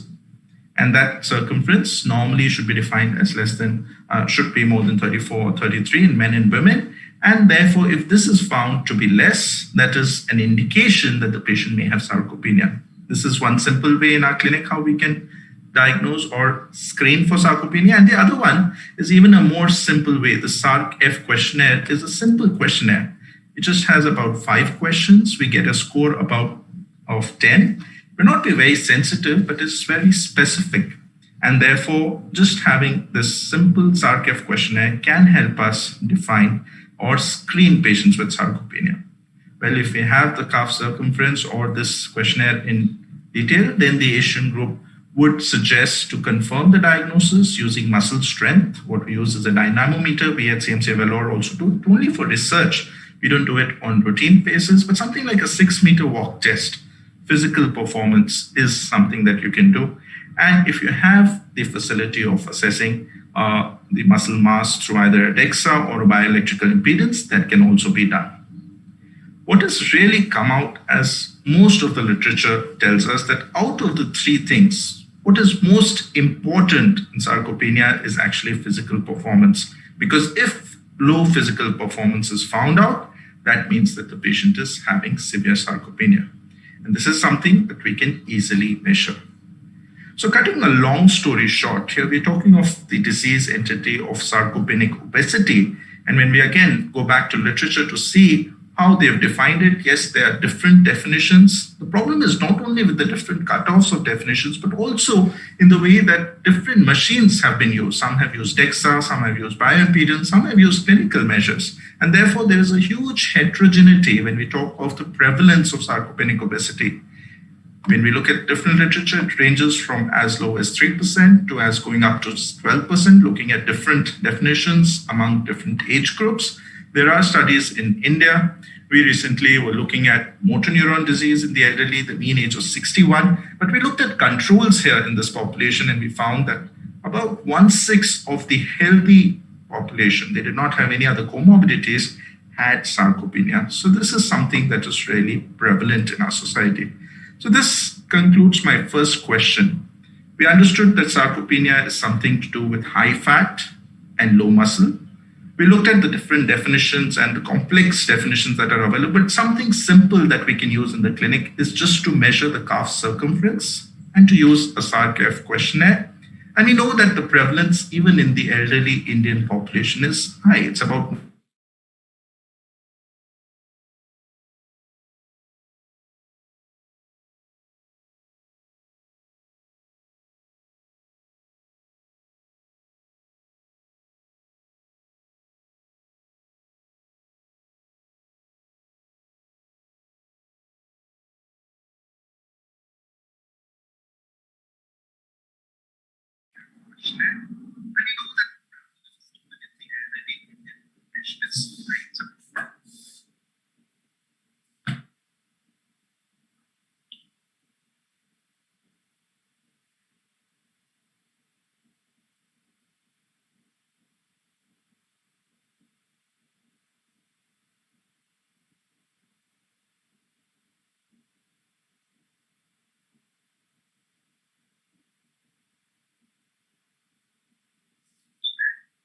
Here may be some technical problem because of that.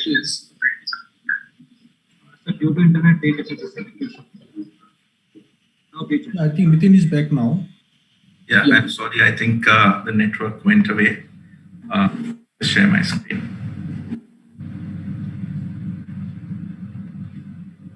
So what I was saying was that is sarcopenia and is obesity two different disease entities? Are they two different diseases, or are they interlinked? And the answer is yes.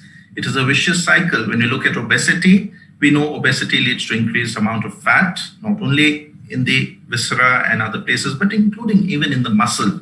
And we know about the adipocytokines. We know about the cytokine inflammation that it brings about. Therefore, it affects both muscle quality and strength. It also affects muscle mass. That leads on to sarcopenia. And sarcopenia indeed makes the patient's physical activity much less, brings about muscle fatigue, and therefore contributing to obesity. So when we're talking of this concept of sarcopenic obesity, it is just not one entity and another entity joined together. They are very well interlinked. And this is further compounded with aging.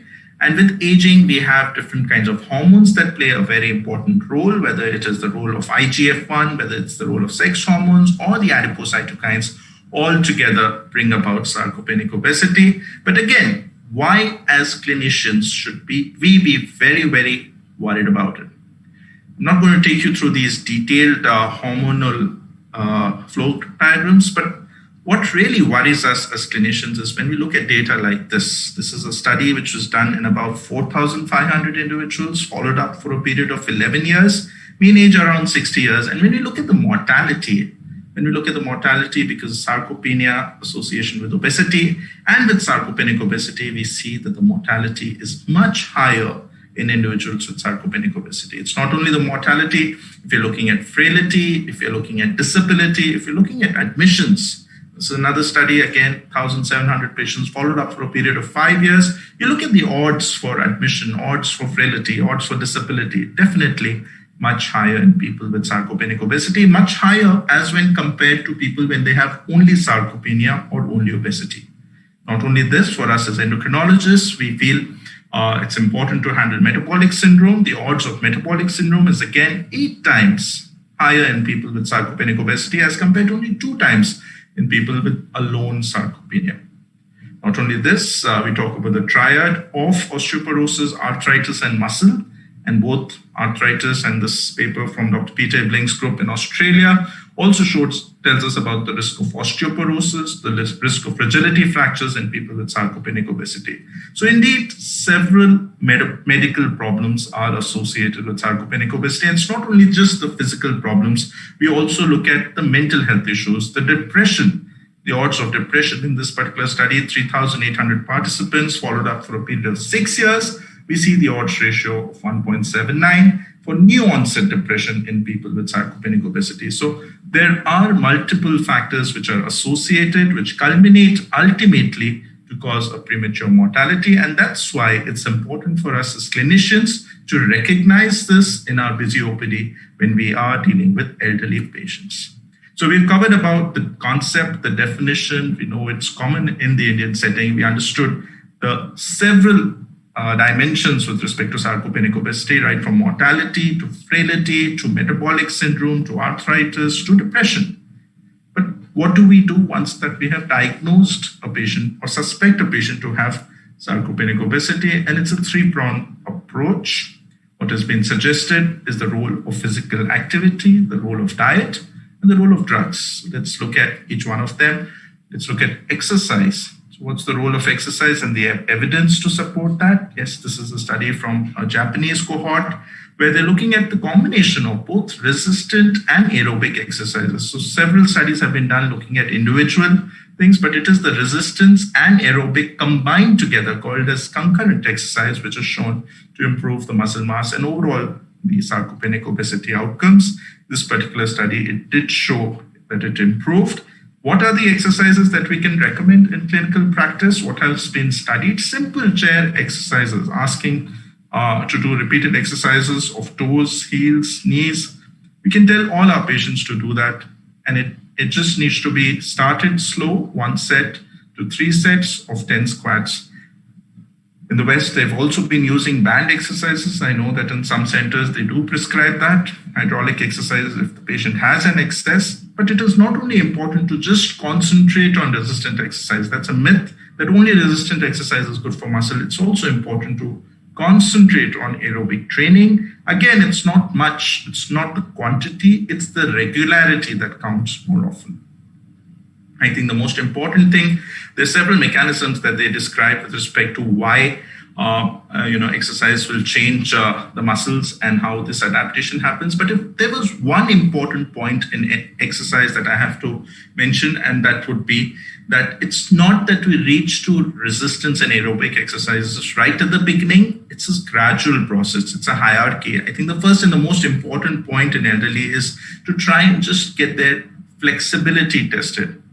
Then they should be at least be able to walk and be able to balance themselves with simple tools, simple non-harmful balloons, and then only we move on to aerobic and resistance exercise. So there is a hierarchy of exercises there. It's a stepwise approach. It's not just one thing, but it is important to have exercise included in your prescription when you're dealing with a sarcopenic obese patient. Not only diet, talking about not only exercise, talking about diet. And when you look at, again, the literature with respect to sarcopenic obesity, yes, caloric restriction is advised, but it is advised in a very gradual fashion. The calorie content should be reduced by 200 calories a day, target weight loss. But at the same time, it is important to optimize the protein. It's important to reduce calories, and it's important to increase protein. Yes, calcium and vitamin D not only help with the muscle, but also with the bone. And I think, again, the most important point in your diet prescription is importance of protein for muscle mass and strengthening. And several recommendations, even the geriatric recommendations, would recommend about 1 to 1.2 gram per kg protein per day. And this is true, especially in the Indian setting. This is data from our own clinic here, where in obesity clinic, people are eating about 150 times the amount they should eat, and still they don't match up their protein content. This is true for North, South, West, East India. And therefore, I think in diet, if there was something that we have to really highlight to our patients, is to increase protein. Yes, there are recommendations about certain leucine-rich diets, which are helpful for sarcopenic obesity. By leucine-rich diets, it's essentially dairy, it's essentially soya-based diet, and beans and legumes are said to be good. But that should be also a part of our prescription. Talking about drugs, there isn't really much to tell. There are only drugs in the pipeline. They're in different phase 1 and phase 2 trials. So myostatin is one of the hormones in the flow diagram with pathogenesis. So myostatin inhibitors are being tried. Mesenchymal stem cells are being tried. Oral renin analogs are being tried, but they're not available as of now. Anti-obesity medications have been data to suggest that they help in fat loss without affecting the muscle much. We don't know. We have the new drug around the corner, semaglutide, whether that will have any muscle sparing effect. And the last in the list is only testosterone. We know that we spoke about testosterone in the first talk. We talk about sarcopenia as a symptom for late onset hypogonadism, but this lemon mnemonic that Dr. Kalra mentioned is helpful. But the message is that it's not testosterone for sarcopenic obesity for all. It is a person-centered approach. We have to find out who will really benefit. It's just not that one value of testosterone just gets a prescription of testosterone. There's so many things, right, from side effects to really whether the patient has hypogonadism needs to be addressed. So the bottom line for treatment of sarcopenic obesity is essentially based on exercise and nutrition. So with this, I come to an end of my talk. And just to conclude, the answers to the 3 questions that we started in the beginning, the what, the why, and how, I think we've understood what is sarcopenia. It is essentially a combination of low muscle mass and high fat mass. It is common in the Indian setting, but it is difficult to define. We have several ethnic considerations to take off, but in a clinic-based practice, what is recommended is simple things like calf circumference or the utility of the SARCF questionnaire. If it is more than 4, it is suggestive of sarcopenic obesity. We did talk about the different dimensions associated with sarcopenic obesity, whether it's mortality, whether it's frailty, disability, admissions, whether it is diabetes, hypertension, dyslipidemia, fractures, and even depression.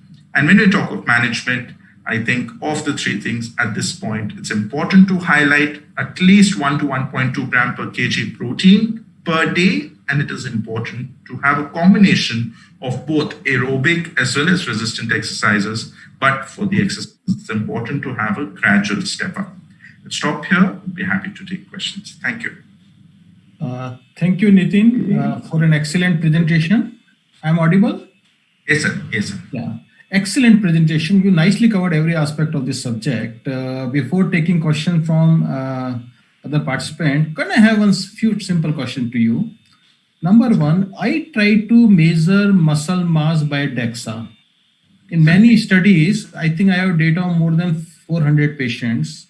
The problem is how to rule out ectopic fat, because in diabetics, I find more lean mass in the central compartment, that is your trunk, by DEXA.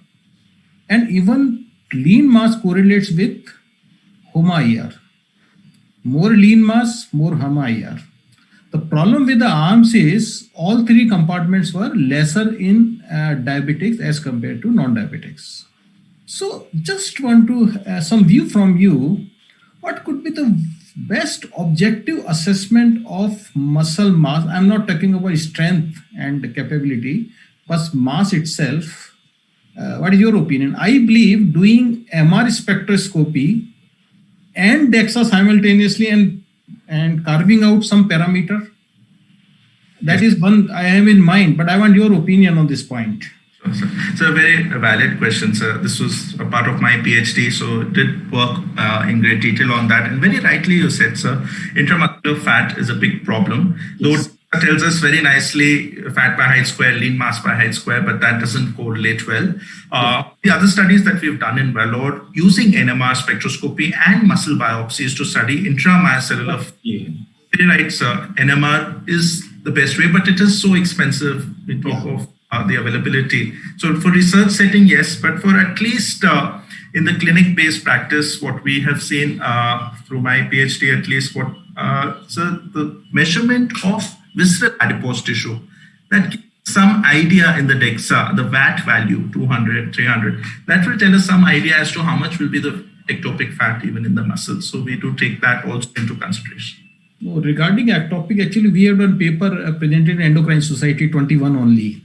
And we find we measured actually abdominal by MRI, visceral, subcutaneous, and ectopic. And ectopic is the best correlation with your insulin resistance, and it was much higher in this. In fact, we use different tertiles of fat composition. And interestingly, your lower tertile is protective for visceral fat also. The middle one is partly, and the highest tertile, HOMA-IR, ectopic fat is the major player. So that is something I want to add here. So paper is available in Journal of Endocrine Society now. So you rightly said, I think we should plan some study in our own country to make some good assessment tool, at least for research purpose. Yes, sir. So with this, I'd like to add just one point. We recently also looked at a clinic-based visceral adipose tissue measurement called the METS-VF. And when we compared it with the ectopic fat, we had a correlation coefficient of 0.8 and an area under the curve of 0.86. So I think of that paper on the chat box. It's VF. So for places where they don't have DEXA. Yes. Yeah. A second question is, Nitin, I looked into role of muscle in insulin resistance in terms of its molecular biology, because my first work on muscle tissue and fat tissue on in diabetics with microRNA transcriptomics was with Indigo group in 2011 and 12. Fat, I find wonderful correlation and so many publications now. I think we have 20-25 international publications on adipose transcriptomics and insulin-resistant Indian phenotype and everything. But in muscle, we do not find anything. That is again a question. Really, muscle play a role? Is there any myokine coming from muscle really having a role? How it is produced? Myokines are well known, but from where they are coming? So second really challenging question. I think Young Lee, you should take this question ahead, and I hope you can work on this field. Yeah. And over to my co-chairperson and other chairpersons for any question to Dr. Nitin. We are really fortunate to have you with us. It's really great pleasure listening you. Thank you, sir. Any question from audience and Sanjay? Dr. Madhukar, please unmute yourself. Well, thank you, Dr. Nitin, for your excellent talk. I have listened very keenly. So what you said was, it was very interesting to note that low muscle and high fat has the highest cardiovascular mortality or morbidity. So has the time come now to, change the traditional risk factors for or the criteria in the metabolic syndrome for cardiovascular risk factors? And maybe we have so much data from around the world and from your center on sarcopenic obesity. And second is with regards to diabetes and non-diabetics, is there a difference with regards to sarcopenic obesity? Do we see that difference in pattern in non-diabetics vis-a-vis non-diabetics with regards to this sarcopenic obesity? Great. Thank you for those two questions. Answering the first question, it would be wonderful to do that. But at this point, as Dr. Mathur correctly mentioned, we don't really have a very accurate way that we can implement and bring in the metabolic syndrome definition a clear cutoff and a clear methodology to assess muscle function. So until we get there, for a simple clinic-based utility, I think the definition of metabolic syndrome may not include muscle mass, though it would be very interesting. And your second question was with respect to diabetes and no diabetes. So I, for my PhD, looked at 1,100 patients from a cohort, which we are following up for 7 years in Kerala. And we did their body composition analysis at baseline. They were non-diabetic, and we followed them up with the incidence of diabetes. Definitely, yes. So people with high fat and low muscle had more prevalence of diabetes and vice versa. So diabetics also have high fat and low muscle as compared to those without diabetes. Thank you. Now, fortunately, we have Dr. Vinod with us. So kindly, please, sir, share some knowledge with us regarding sarcopenia. Thank you very much. I must congratulate for a very elegant paper supported by first-class publications that he showed. And it is a very nicely delivered topic by Dr. Kapoor. I would make very brief one or two comments. The first is that, to my mind, metabolic syndrome, sarcopenic obesity, and frailty, they are continuum of the same process. The metabolic syndrome is quite common these days after the age of 40, and it goes on increasing as the age increases. They have obesity, and especially abdominal obesity and so on. And they have the highest risk of coronary cerebrovascular disease. That's number one. Now, as you go up in the age, you start getting sarcopenic obesity because they start exercising less. So the fat accumulates, and the muscle, because of the aging and other factors, it starts going down. So they get sarcopenic obesity, and they also have cerebrovascular and cardiovascular risk more than the normal people. The third is when you reach the age of 70, 75 or 80, then the obesity starts disappearing, if at all anybody had obesity, and they have predominantly the loss of muscle mass, which is frailty. But I would like to say that all the three conditions, even the frailty in which there is not much interplay of the fat, all these three conditions are having a greater risk of mortality. That is the most important thing. And that is why even for frailty, where there is no fat, we have to treat and prevent frailty even in older age group so that they do not die.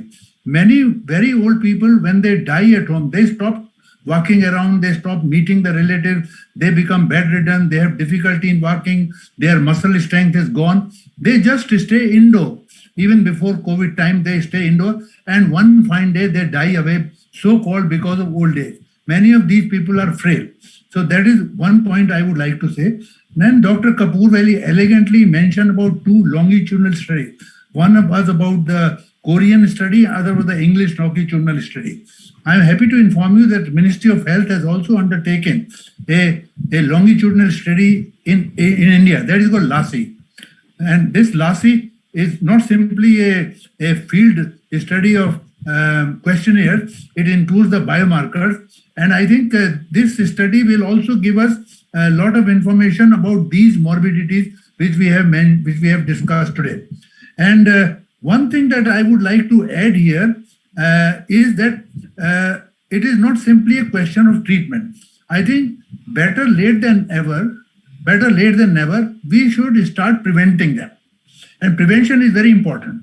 And once the frailty or sarcopenic obesity sets in, of course, one has to treat it, but it is much better to have the population sensitized for prevention. And prevention is by all the three. One is exercise, the second is your diet, and third, of course, whatever drugs is available, especially vitamin D, I would like to name here.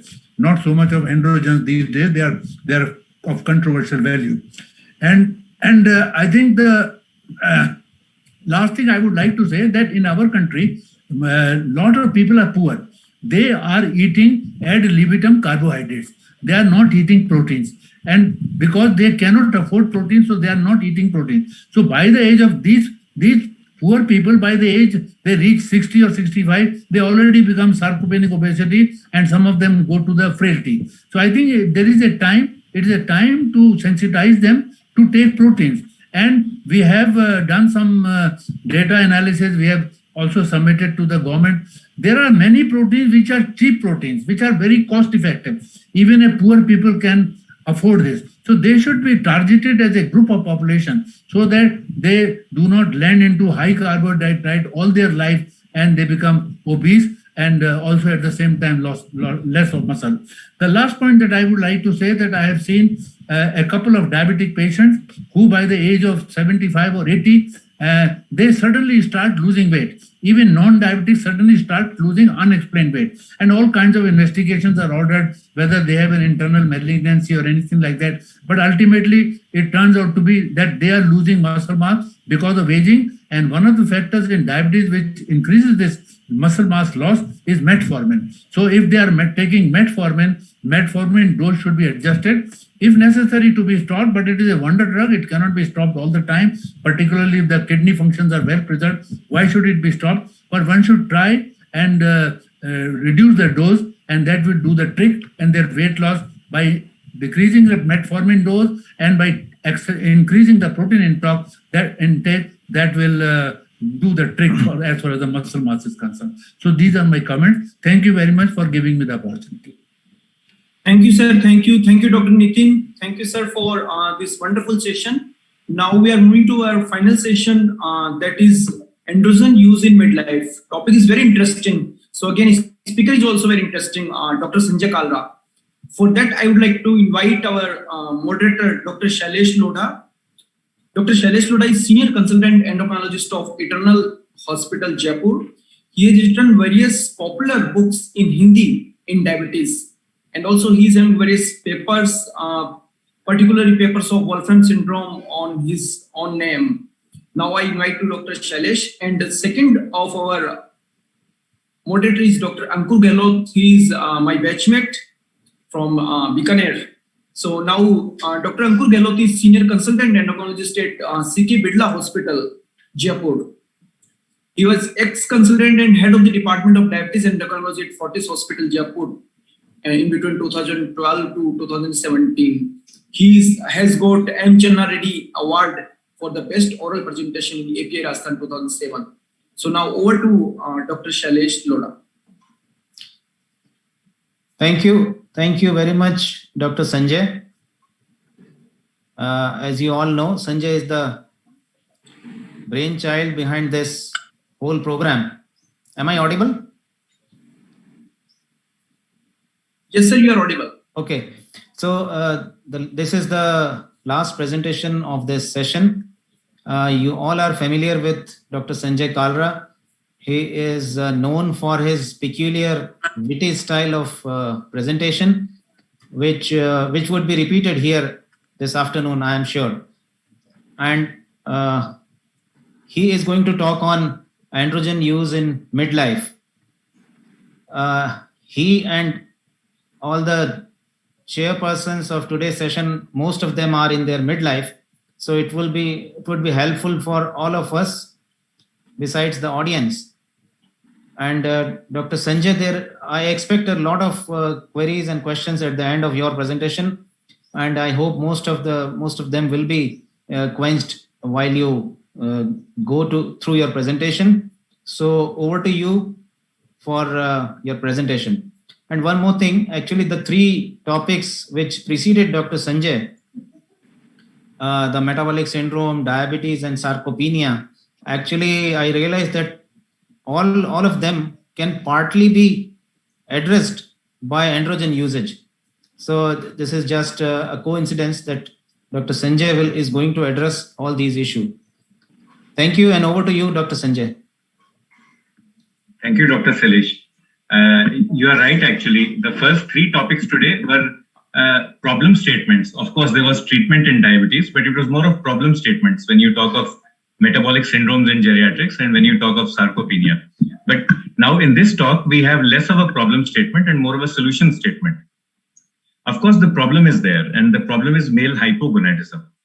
Hypogonadism can occur at any phase of life. You can be born with it. You can develop it pre-pubertally, post-pubertally, and one can also develop it in midlife. But the definition of hypogonadism, we must understand, it is a clinical and a biochemical syndrome.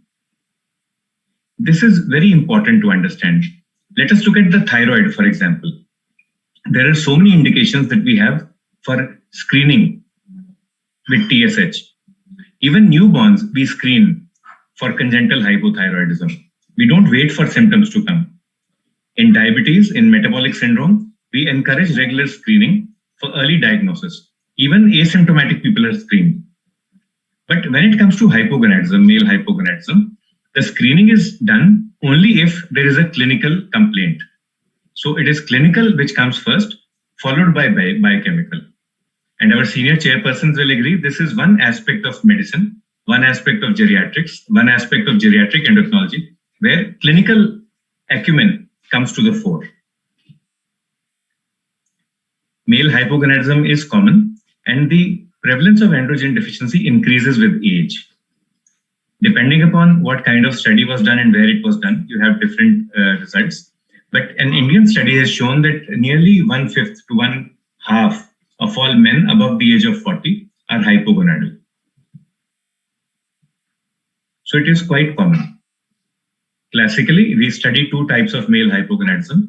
Either it can be hypogonadotropic, that means the hypothalamus or the pituitary is not working, so you have low LH and low FSH. Or you have a primary testicular failure. The pituitary is working properly, but the testes does not respond. Because of that, LH and FSH increase. So this is our classic definition, hypergonadotropic or hypogonadotropic hypogonadism. But the late onset hypogonadism that we see in mid-age is a bit difficult to picture, is a bit difficult to classify.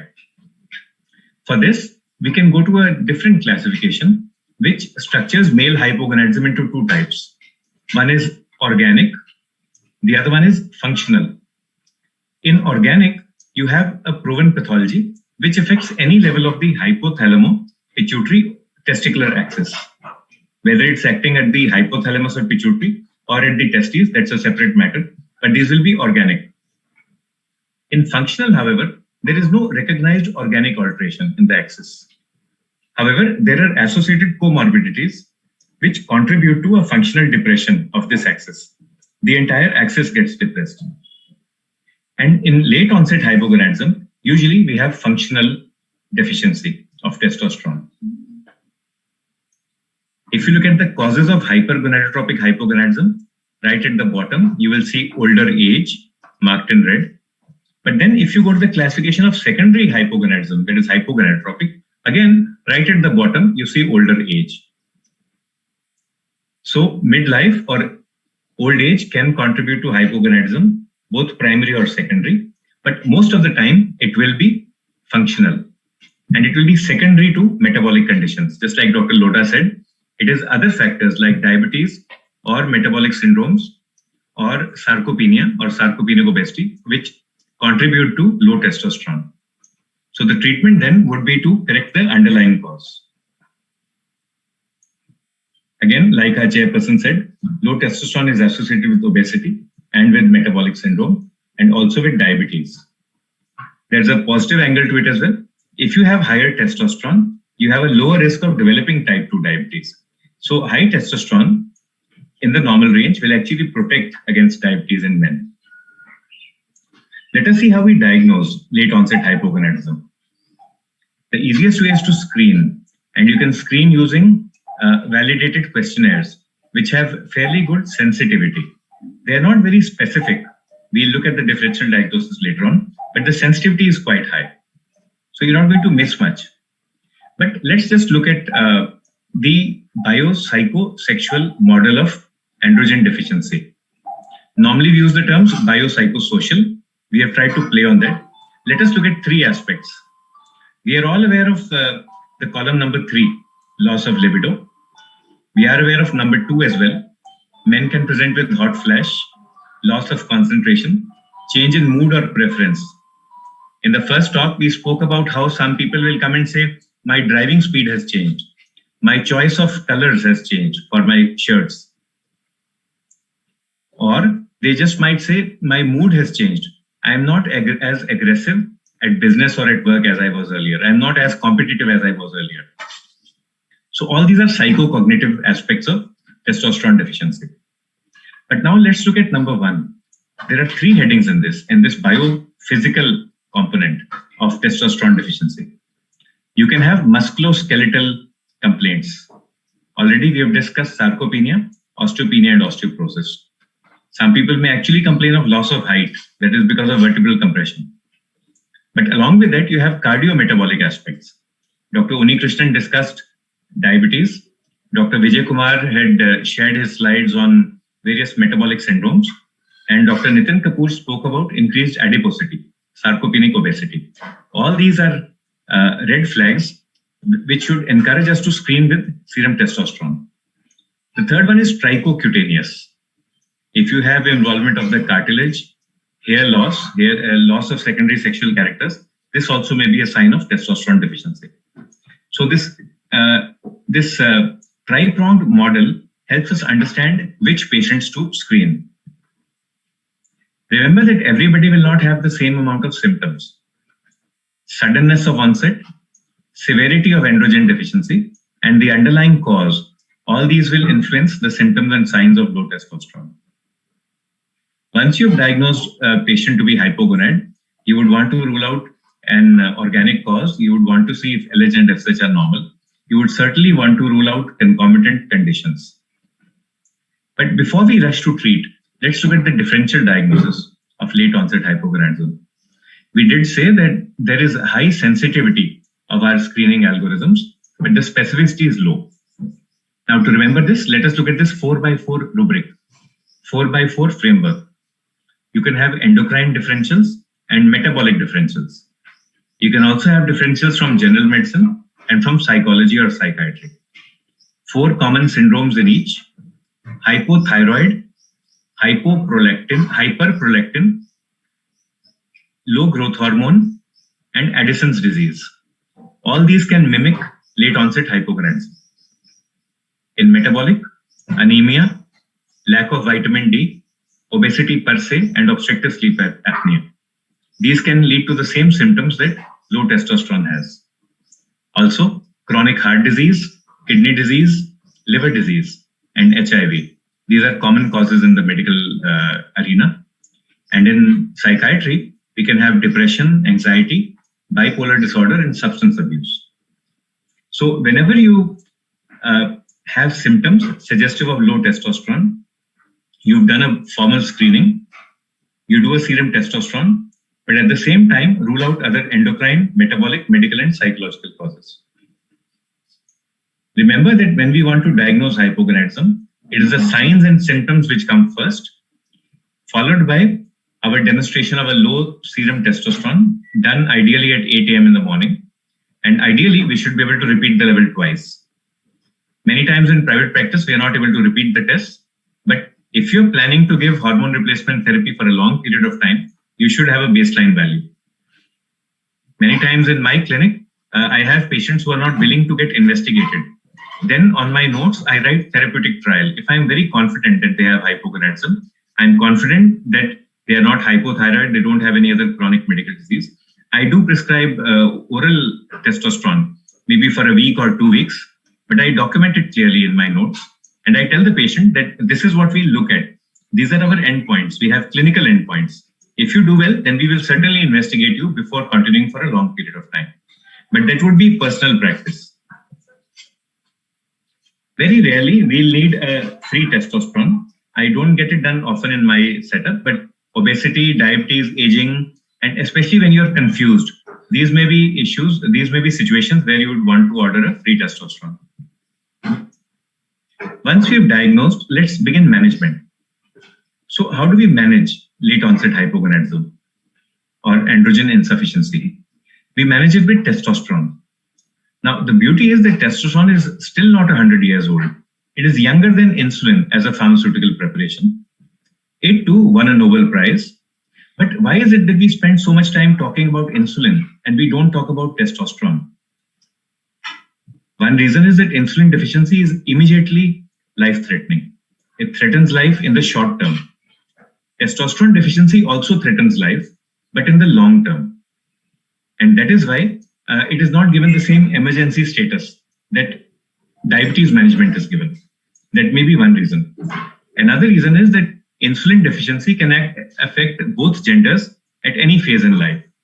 And testosterone deficiency will affect, of course, only one gender, and that too in the later years of life, most often. And that is why perhaps the voice of the hypogonadal people is not heard so loudly.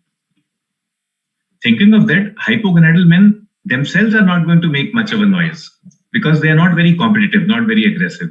So it is up to us to advocate for them, to stand up for them.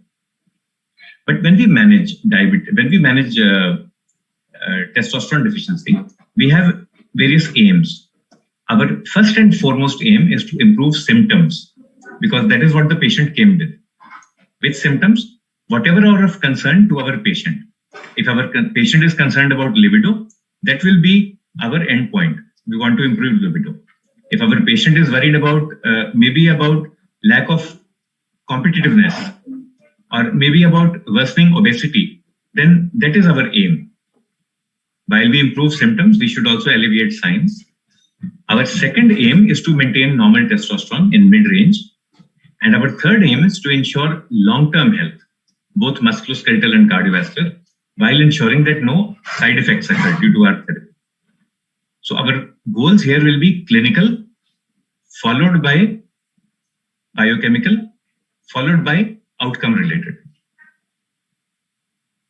And in our aims, in our symptoms, if you remember, we had the biopsychosexual model of symptoms and signs.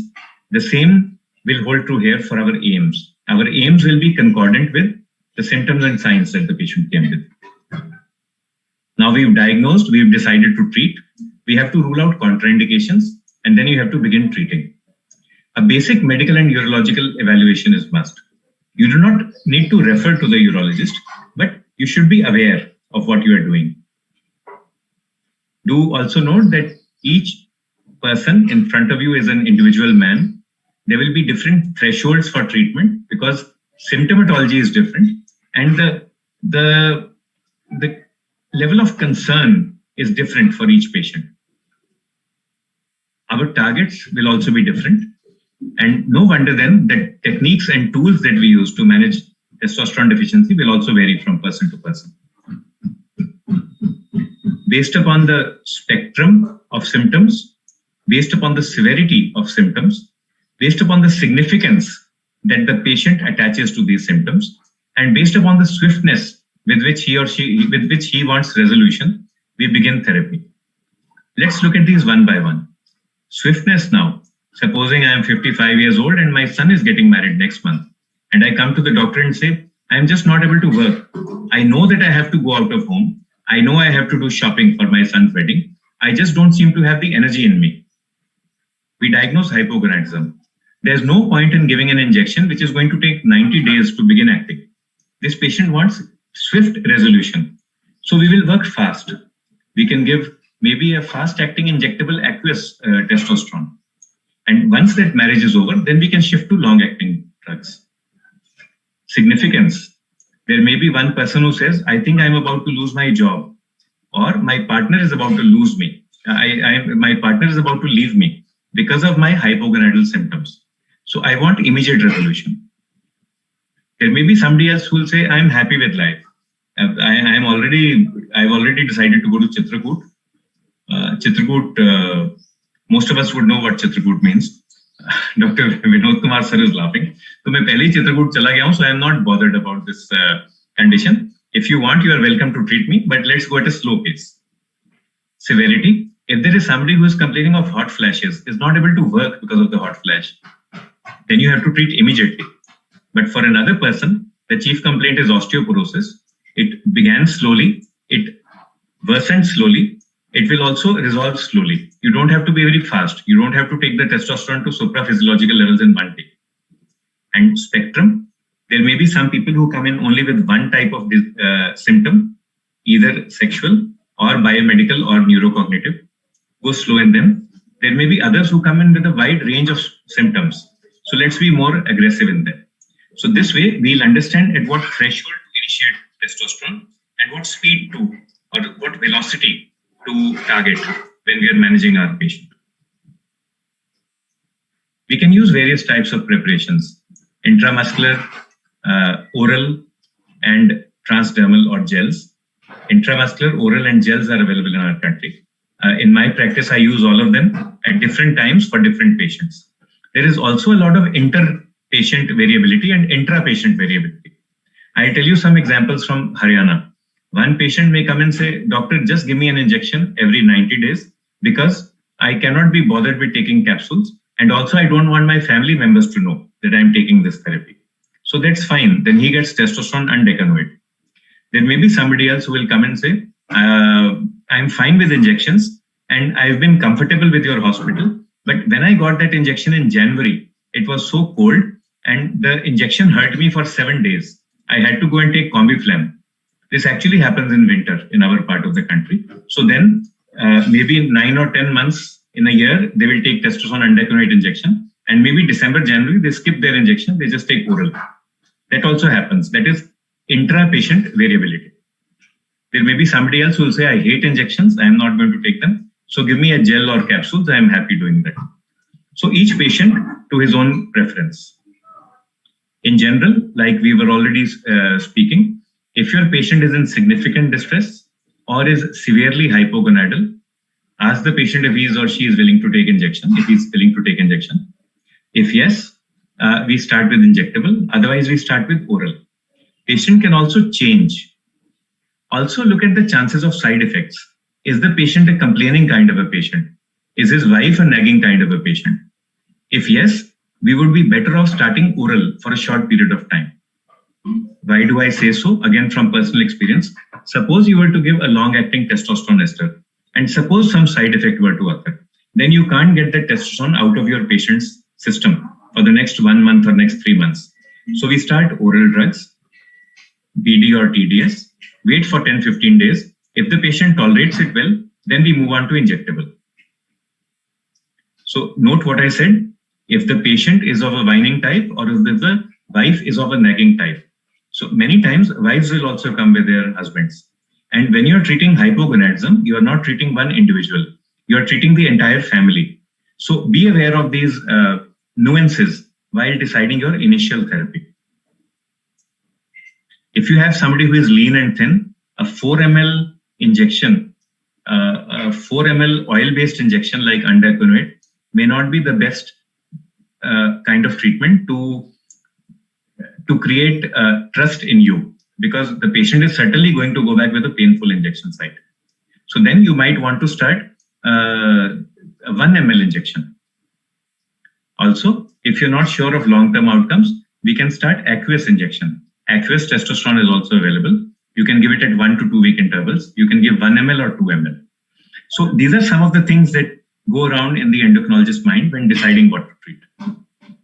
What I would suggest is, if in your OPD you are beginning to treat testosterone deficiency now, please begin with either aqueous testosterone injection, 1 to 2 weekly, 1 ml, or with oral testosterone endocrine.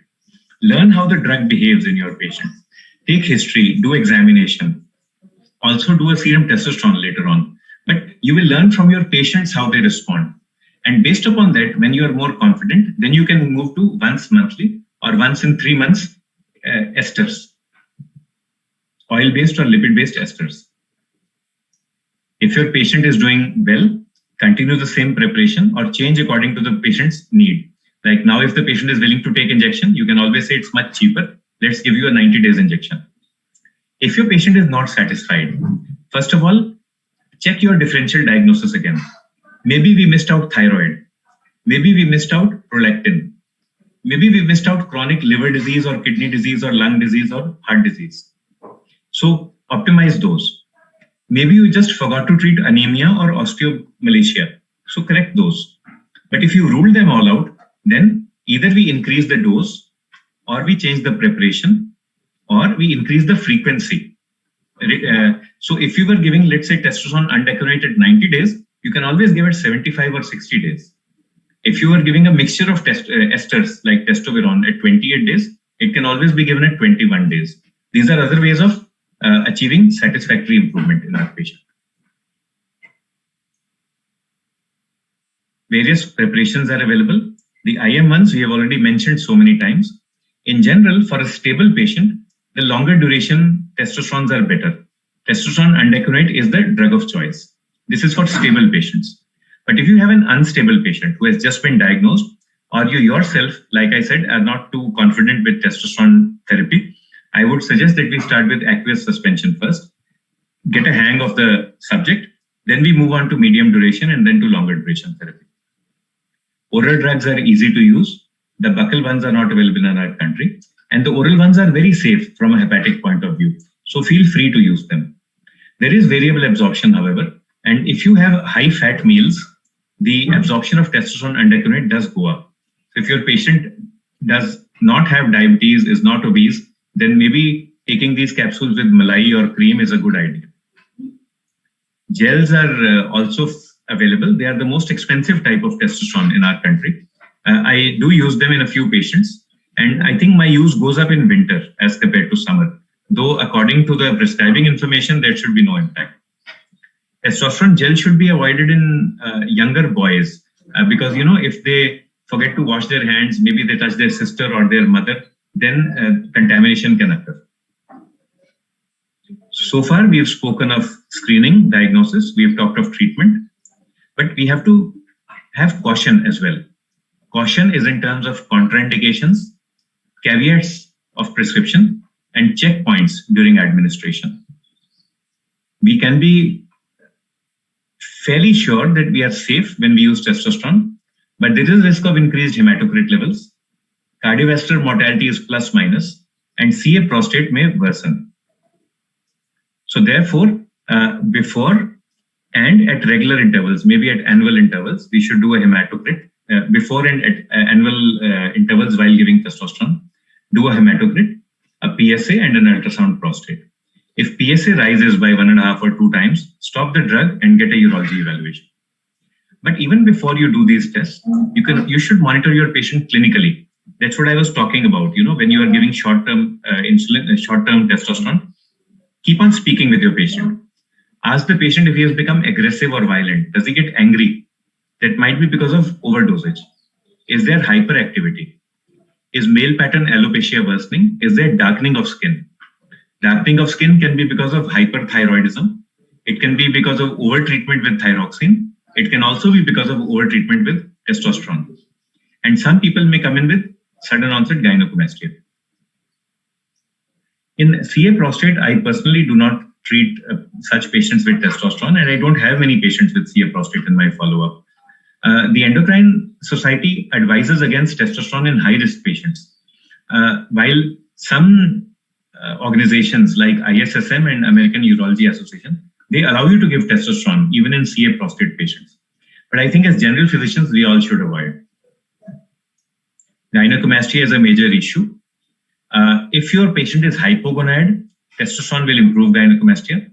But if your patient has become eugonadal or has obesity and you have not corrected the obesity, what will happen is that aromatase, which is present in the adipose tissue, this will convert testosterone into estrogen and it will worsen gynecomastia.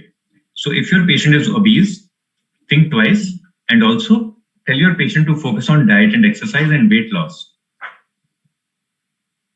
Heart disease, we said, was plus minus. So in general, if your patient has stable CAD or stable heart failure, testosterone will help. Testosterone will also help the function of the myocardium in heart failure. But if your patient is in an unstable state or has decompensated heart failure, then this drug is contraindicated. One other caveat I'd like to speak about. Now, Haryana is a very tiny state, you all know. We are not even 1/10 of what Rajasthan is. But Rajasthan is very famous in our state. All our famous Babajis, like from Sarsa and other parts, they all hail not from Haryana, but from Rajasthan. Our chairperson, sir, is also from Bikaner. And right next to Bikaner is Shri Ganganagar, where one of the most famous Haryanvis comes from. He's in jail right now. But this is called the Andro accelerator hypothesis. And as you can make out from the authors, it comes from Shri Ganganagar. What this states is that it is Dr. Sanjay Sarand, it is equally applicable to Jaipur as it is to Ganganagar. What this states is that external stimuli of different nature can accelerate testosterone production by resetting the hypothalamo-pituitary testicular axis. So if you are exposed to androgenic external stimuli, not pharmacologic, just non-pharmacological, what will happen? That it is called andro conditioning. It will disrupt your endocrine axis in a nice way. So endocrine disruptor stimuli, endocrine disruptor social content, all of us are exposed to that. This andro conditioning will stimulate the hypothalamo-pituitary axis, reset it at a higher level, and then you go into what is known as andro acceleration. That is why you will find that various types of crimes that occur, it is not the 20 or 25-year-old boys who commit those crimes. It is people who are 55, 60, 65. They are in their midlife, but they are in andro accelerator state. And that is why we use the word Ganganagar. We used Ganganagar because our famous Baba from Sarsa, he actually hails from Rajasthan. So this andro accelerator hypothesis also we should be aware of, and we should not overtreat. We have discussed a lot today about geriatric endocrinology. I think the best part of today's webinar was that Dr. Vinod Kumar sir has been able to join us, and we have all learned from his expertise and experience. The way forward, I would request all our chairpersons to take charge now, and Dr. Vinod Kumar sir, and if Dr. Vijay Kumar from AIIMS New Delhi is with us, him as well. What is the way forward for geriatric endocrinology overall and for management of hypogonadism in specific? Number one, let us learn how to take a history. Let us learn how to speak with our patients, how to pick up those subtle symptoms, how to elicit those subtle signs of hypogonadism. Number two, we should be aware of the multi-dimensional facets of testosterone action. It is a bio-psycho-sexual model that we should work on. Number three, we should be aware of the various drug preparations that we have, their pharmacokinetics and dynamics. We should understand the do's and don'ts of treatment. We should know how to prescribe confidently, but at the same time, how to monitor properly. In case our patient is not satisfied, we should know how to address the dilemmas. We should be aware of various differential diagnosis. We should also be aware of how to do mid-course correction. And in general, I think we should make the entire community aware, both men and women, both young and the old, about the importance of good testosterone health. Thank you. Thank you very much, Dr. Sanjay. As usual, your presentation was marvelous, and you clarified most of the doubts which I was expecting from the audience. So I think if there are any other questions or queries, we can take them. And I now hand over the proceedings to my co-chair, Dr. Ankur. Hi, good evening, sir. Good afternoon, sorry. I just wanted to ask about, we usually find patients' testo level in mid-range, say 250, maybe 300, maybe 220. So is there any role of having a free testo or bioavailable testo kind of calculations for these patients if it can help in diagnosis?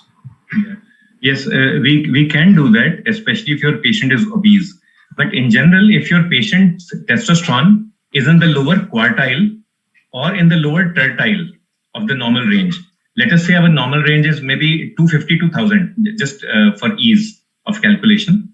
And our testosterone comes as 250 to 500, even 430, 440. And the signs and symptoms are concordant with testosterone deficiency. Then you have options. Number one, you can repeat the serum testosterone after 3 or 4 days. Number two, you can do a serum-free testosterone. And number three, you can just start a therapeutic trial. So depending upon the patient, depending upon financial issues, upon the severity of symptoms, upon the significance of those symptoms, we will vary our threshold. If your patient's signs and symptoms are severe, then at least like I give the example of a person whose son's marriage is after a month, then I would begin therapy, at least at that point in time. If there is no immediate cause for treatment, then I would do a serum testosterone again after a week or 2 weeks. And how do you see, if we see the cost aside, set the cost of the treatment aside, I think the gel one or the skin preparations of testosterone are more physiological, gives a more, you can say, constant, uniform delivery of testosterone than the injectable depot preparations. Yes, that is true. And the patient can also change gear because you can take up to 10 gels in a week if you want. So supposing on a particular day, the patient is facing more challenges at work or in personal life, the patient can always take 2 gels. And supposing on another day, the patient is relaxed and he wants to take an off for Sunday, that is also possible. So you can actually, just like with thyroxine, we count a daily dose and we can also count a weekly dose. Here also you can do a weekly dose and you can give freedom to the patient. So not only is it more physiological, it is more flexible as well. Okay, fine. Both advantages are there. Dr. Sanjay, a query. Yeah. A patient who is on testosterone replacement, and if he is prescribed 5-alpha reductase inhibitor for BPH, so in that situation, what would happen or what should be done? It actually goes up. So that is a false, it's a false report that you get. So you are aware of the report. So that we are aware of, and what should be done, that will depend upon the patient's symptoms. If the chief symptom is, let us say, musculoskeletal, then we treat accordingly. If the chief complaint is related to libido, then you use other drugs for treatment. But for a patient who is getting testosterone and finasteride together, I think at the end of it, it will just defeat the purpose. Sir, my question is related. Yes, sir. My question is related to prostatic cancer. Orchidectomy is part of treatment of CA prostate, bilateral orchidectomy. Yeah. So what will be the treatment post surgery, post orchidectomy? Would you suggest testosterone or not? Yes, testosterone is actually like a lifesaver for such patients. So once the surgery has been done, then there is no chance of recurrence as well. And these people respond so well. In my OPD, I do have patients on such follow-up, and they are the ones who are most grateful. They are the ones who have responded best to therapy. So it is like jadoo. That is the only word you will have for these patients. Is there any risk of development of the cells which are already metastasized, like prostatic cells? Any risk No, I would not be the right person to answer, but I guess the urologist who has treated them should follow up. That point is well taken. But in general, testosterone is indicated in personal practice also, and also by the urology associations. It should be given. I think one suggestion from my side. Look, after orchidectomy for a CA prostate, you should not be using testosterone unless you are very, very sure that you are not dealing with metastatic CA prostate.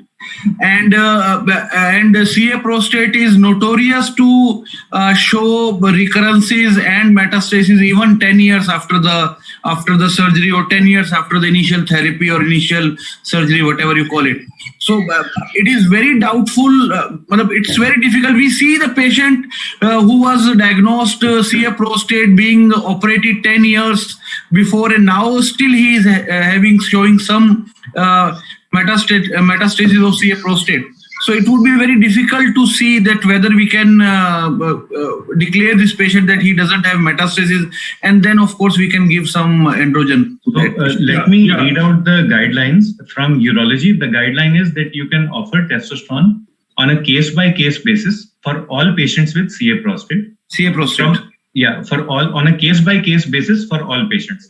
From our side, from Endocrine Society, the guideline is Endocrine Society advises against testosterone in patients with unevaluated prostate nodule, PSA more than 4, or PSA more than 3 in high-risk patients. So this is the guideline. But both things are there. Actually, Dr. Prem, I think I heard your question wrongly. I had heard orchidectomy for CA testes also. So that is what I heard. So I heard wrongly. So if it is an orchidectomy done for a testicular pathology, after that, patients respond very well. There's no issue. But for CA prostate, it would be very difficult to assess that whether we can give it or not, or whether we are not dealing with metastatic CA prostate. But these patients are very common because CA prostate is very common, and in India, most of the patients comes in state of metastatic prostatic cancer. Yes. So they start treatment, they give chemotherapy, and they send patient to us that if you want to treat, you can treat. So if there is a single or some bunch of cells in like vertebra, there may be chances of recurrence. So it's very difficult to just in that case. In such cases, like we said, person-centered thresholds and techniques. So if the patient is sick, symptomatic, has significant distress, then we can treat, but use short-acting like the gel or the oral one. Yes. Thank you. So, Dr. Patidar, I have one comment to make. I have about a bunch of those CA prostates operated, and you know why the urologist sent to me? You know, most of these urologists, almost all of them, keep these patients on lupriolide, something like 3.75. And you say you monitor the lupriolide management, and while injecting this lupriolide, it keeps me thinking that while in endocrinology, one of the basic principles of endocrinology, if the hormone is there, you just replace it. And the question that Dr. Patidar mentioned, you do an orchidectomy and the hormone is less. So whether you want to give the testosterone and run the risk of, having a metastasis because of the prostate thing, and here now you are using lupriolide. So I think it's north and south direction simultaneously. I don't think so. Testo can ever be combined when lupriolide is given, which is there in at least up to 4 or 5 years down the line after orchidectomy that these patients are on. So maybe that's the comment I wanted to make. Dr. Kalra, there is a confusion regarding free testo. My view is that in best of the labs in India, free testo is not done properly. The assay is very difficult. So instead of getting a free testo from any lab, it is always better to go for total testo, just like avoiding free T4 and going for a good total T4. What do you say? So like I said, in my practice also, I rarely get it done. If you have a serum testosterone level, which is in lower quartile or lower tertile, and it is concordant with signs and symptoms, you can go ahead with treatment, or you can repeat the serum testosterone, or you can do a free testosterone. So again, like if you want swift resolution, you can start with the treatment only. If you don't want swift resolution, there's no issue, no burning issue. You can always repeat a serum testosterone after 2 weeks or so. That is what I do in practice usually. If you really want accuracy, you can check serum testosterone separately and SHBG separately. You ask the lab to do sex hormone binding globulin, but that will be quite expensive. And then both of them put together, you can calculate the free testosterone yourself. You will need serum albumin, SHBG, and total testosterone to calculate free testosterone. Okay. Also, the cost differential, it is cheaper to do 2 serum testosterone than to do 1 free testosterone in India. So actually, in my practice also, I don't do that usually. Okay. I don't do the free testosterone usually. Yeah. Thank you. And I think there are no further queries. There are no questions in the chat box. I hand over the proceedings to Dr. Sanjay Saran. Thank you, sir. Thank you. Now, as Dr. Vinod Kumar is with us, so we would like to hear him also regarding the testosterone therapy. Well, I think the topic which Dr. Sanjay Kalra has dealt is a very burning topic and not really often discussed at such a length as it has been done today. And all the guidelines and the management with testosterone, Dr. Kalra has very aptly and rightly highlighted for all of us for our information. I would just like to add 1 or 2 points. The first point is that, as Dr. Kalra said, that a large majority of patients with so-called hypogonadism are of psychological origin. And if they are of psychological origin, maybe there are some other avenues of treating these patients instead of treating them with testosterone, because their serum testosterone may be quite frequently normal. That is the one point that I would like to say. The second thing I would say that one of the reasons in our country of keeping this disease under cover, under mask, the reason is that people do not come forward with these complaints in our country.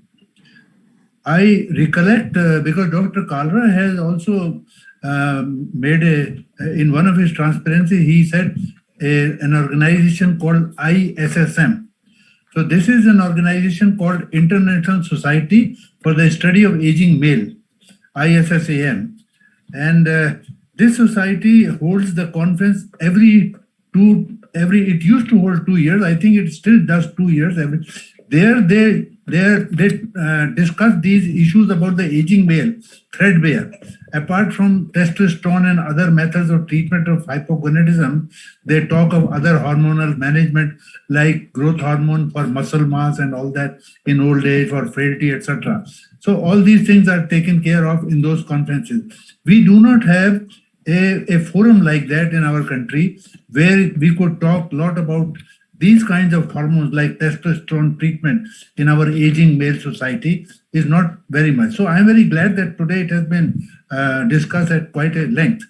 And I am happy to say that as far as the geriatric endocrinology and geriatric departments are concerned, I would say that in our country, the growth of the geriatric medicine departments in various medical colleges during the last, let's say, during last 10 to 15 years has been phenomenal. They've been increasing by leaps and bounds. They are even faster as compared to the growth of the pediatric department of, say, 50, 60 years ago. And I think it is time, and already we have seen that certain specialties of geriatric medicine have come up as separate specialties. For example, geriatric psychiatry is a big specialty. Geriatric neurology is also coming up. And I think many of you may be knowing that at All India Institute of Medical Sciences in New Delhi and at Madras Medical College, Chennai, Government of India has sanctioned 2 centers which are called National Centers of Aging, NCA. And in Delhi, at All India Institute, in the campus of this institute, a 8 or 9 storied block has already come up. And I think the time will come when these different specialties of geriatrics will be promoted on a larger scale. And I'm sure geriatric endocrinology will not be lagging behind. So I think geriatrics and particularly its various sub-branches like endocrinology are going to come up and going to be promoted in a large measure in this country. These are my comments I would like to make here. Thank you. Dr. Vijay Kumar is from that department, sir. He's around with us. If he's there, he can say. Yeah. Yes, sir. Thank you. As Sir Vinod sir has mentioned, the National Center for Aging, the work at AIIMS is going at its full speed, and due to this COVID, actually it was supposed to be OPD was supposed to be started in the May, but it's getting delayed due to this unprecedented circumstances. But sooner or later we will get it because of the efforts of the Vinod Kumar sir and ABD sir and our seniors. And in the future we will definitely have, as sir had said, there is scope, geriatric oncology, geriatric endocrinology, and there are fellowships are being started. So I think we can also think of starting like geriatric endocrinologist fellowship of 6 months or 1 year as per your decisions. So definitely it's a promising branch, and it would definitely help the patients as per my understanding. Thank you, sir. So thank you everyone for this wonderful session. Thank you, especially would like to thank Dr. Sanjay Kalra sir, that because after knowing that Dr. Vijay is a little bit serious, he is not doing well, he accepted his presentation also, that he will do the presentation of Dr. Vijay also. Thank you, sir. Thank you very much. And I especially thanks again to Dr. Vinod Kumar sir. He's our chief guest in this our event. So today, sir is the role model of healthy aging, active aging, meaningful aging. Sir, Dr. Vinod Kumar is the role model for all this, who is active more than a MD student, I can say. Yeah, he looks very active. Just we can see him, and we are fortunate enough to listen him on this our read platform. Thank you very much. I thanks to all delegates. I thanks to our speakers, Dr. Sanjay Kalra sir, Dr. Nitin Kapoor, Dr. Unikrishnan sir, and obviously Dr. Vijay also. And I especially thanks to our chairperson, Dr. S.K. Sharma sir, Dr. Madhukar Mittal, Dr. Prem Prakash Patidar, Dr. Ankur Gehlot, Shailesh sir, for joining us on this our platform.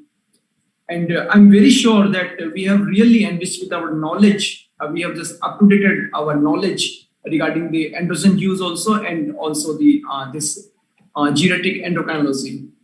Now I'm handing over to Dr. Shailesh Loda for the word of thanks. Thank you very much, Dr. Sanjay. And I thank everyone who have joined to make this program a grand success. And Sanjay has really worked very hard.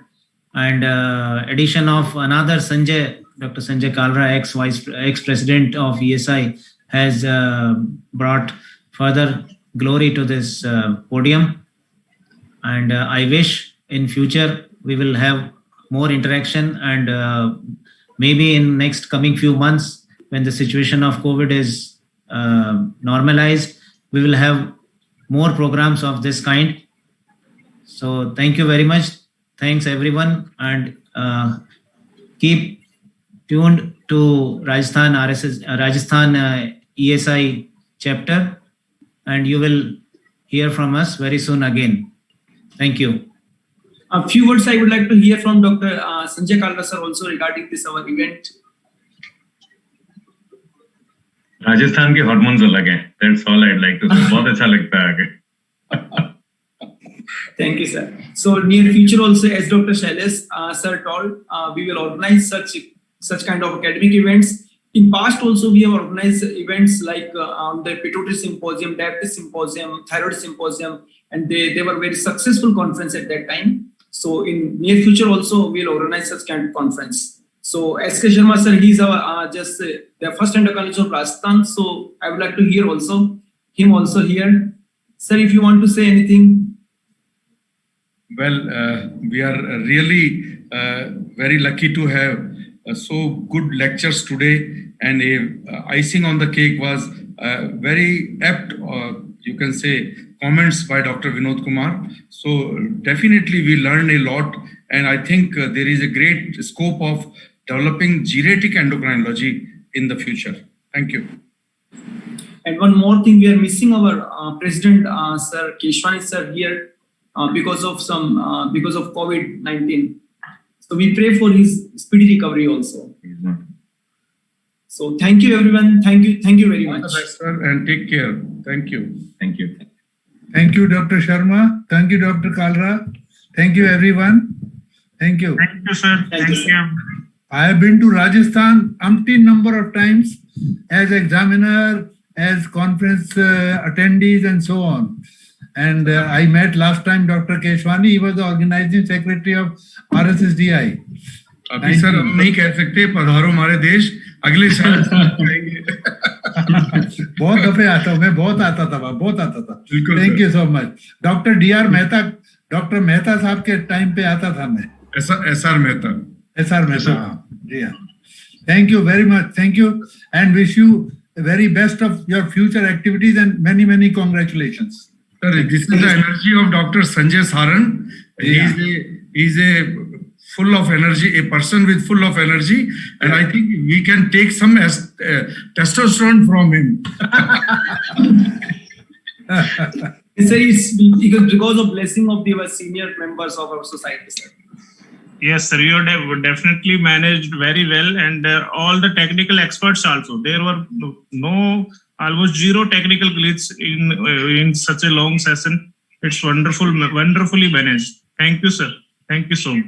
If any one of you meet Dr. Satish Chand Mathur, he was 2 years junior to me in medical college. Satish Chand Mathur was, I think, professor of medicine long time back at SMS. So if anyone meet you, just give me my greetings to him. Sure, sir. Sure, sir. Thank you. All the best, Dr. Nitin. Thank you, sir.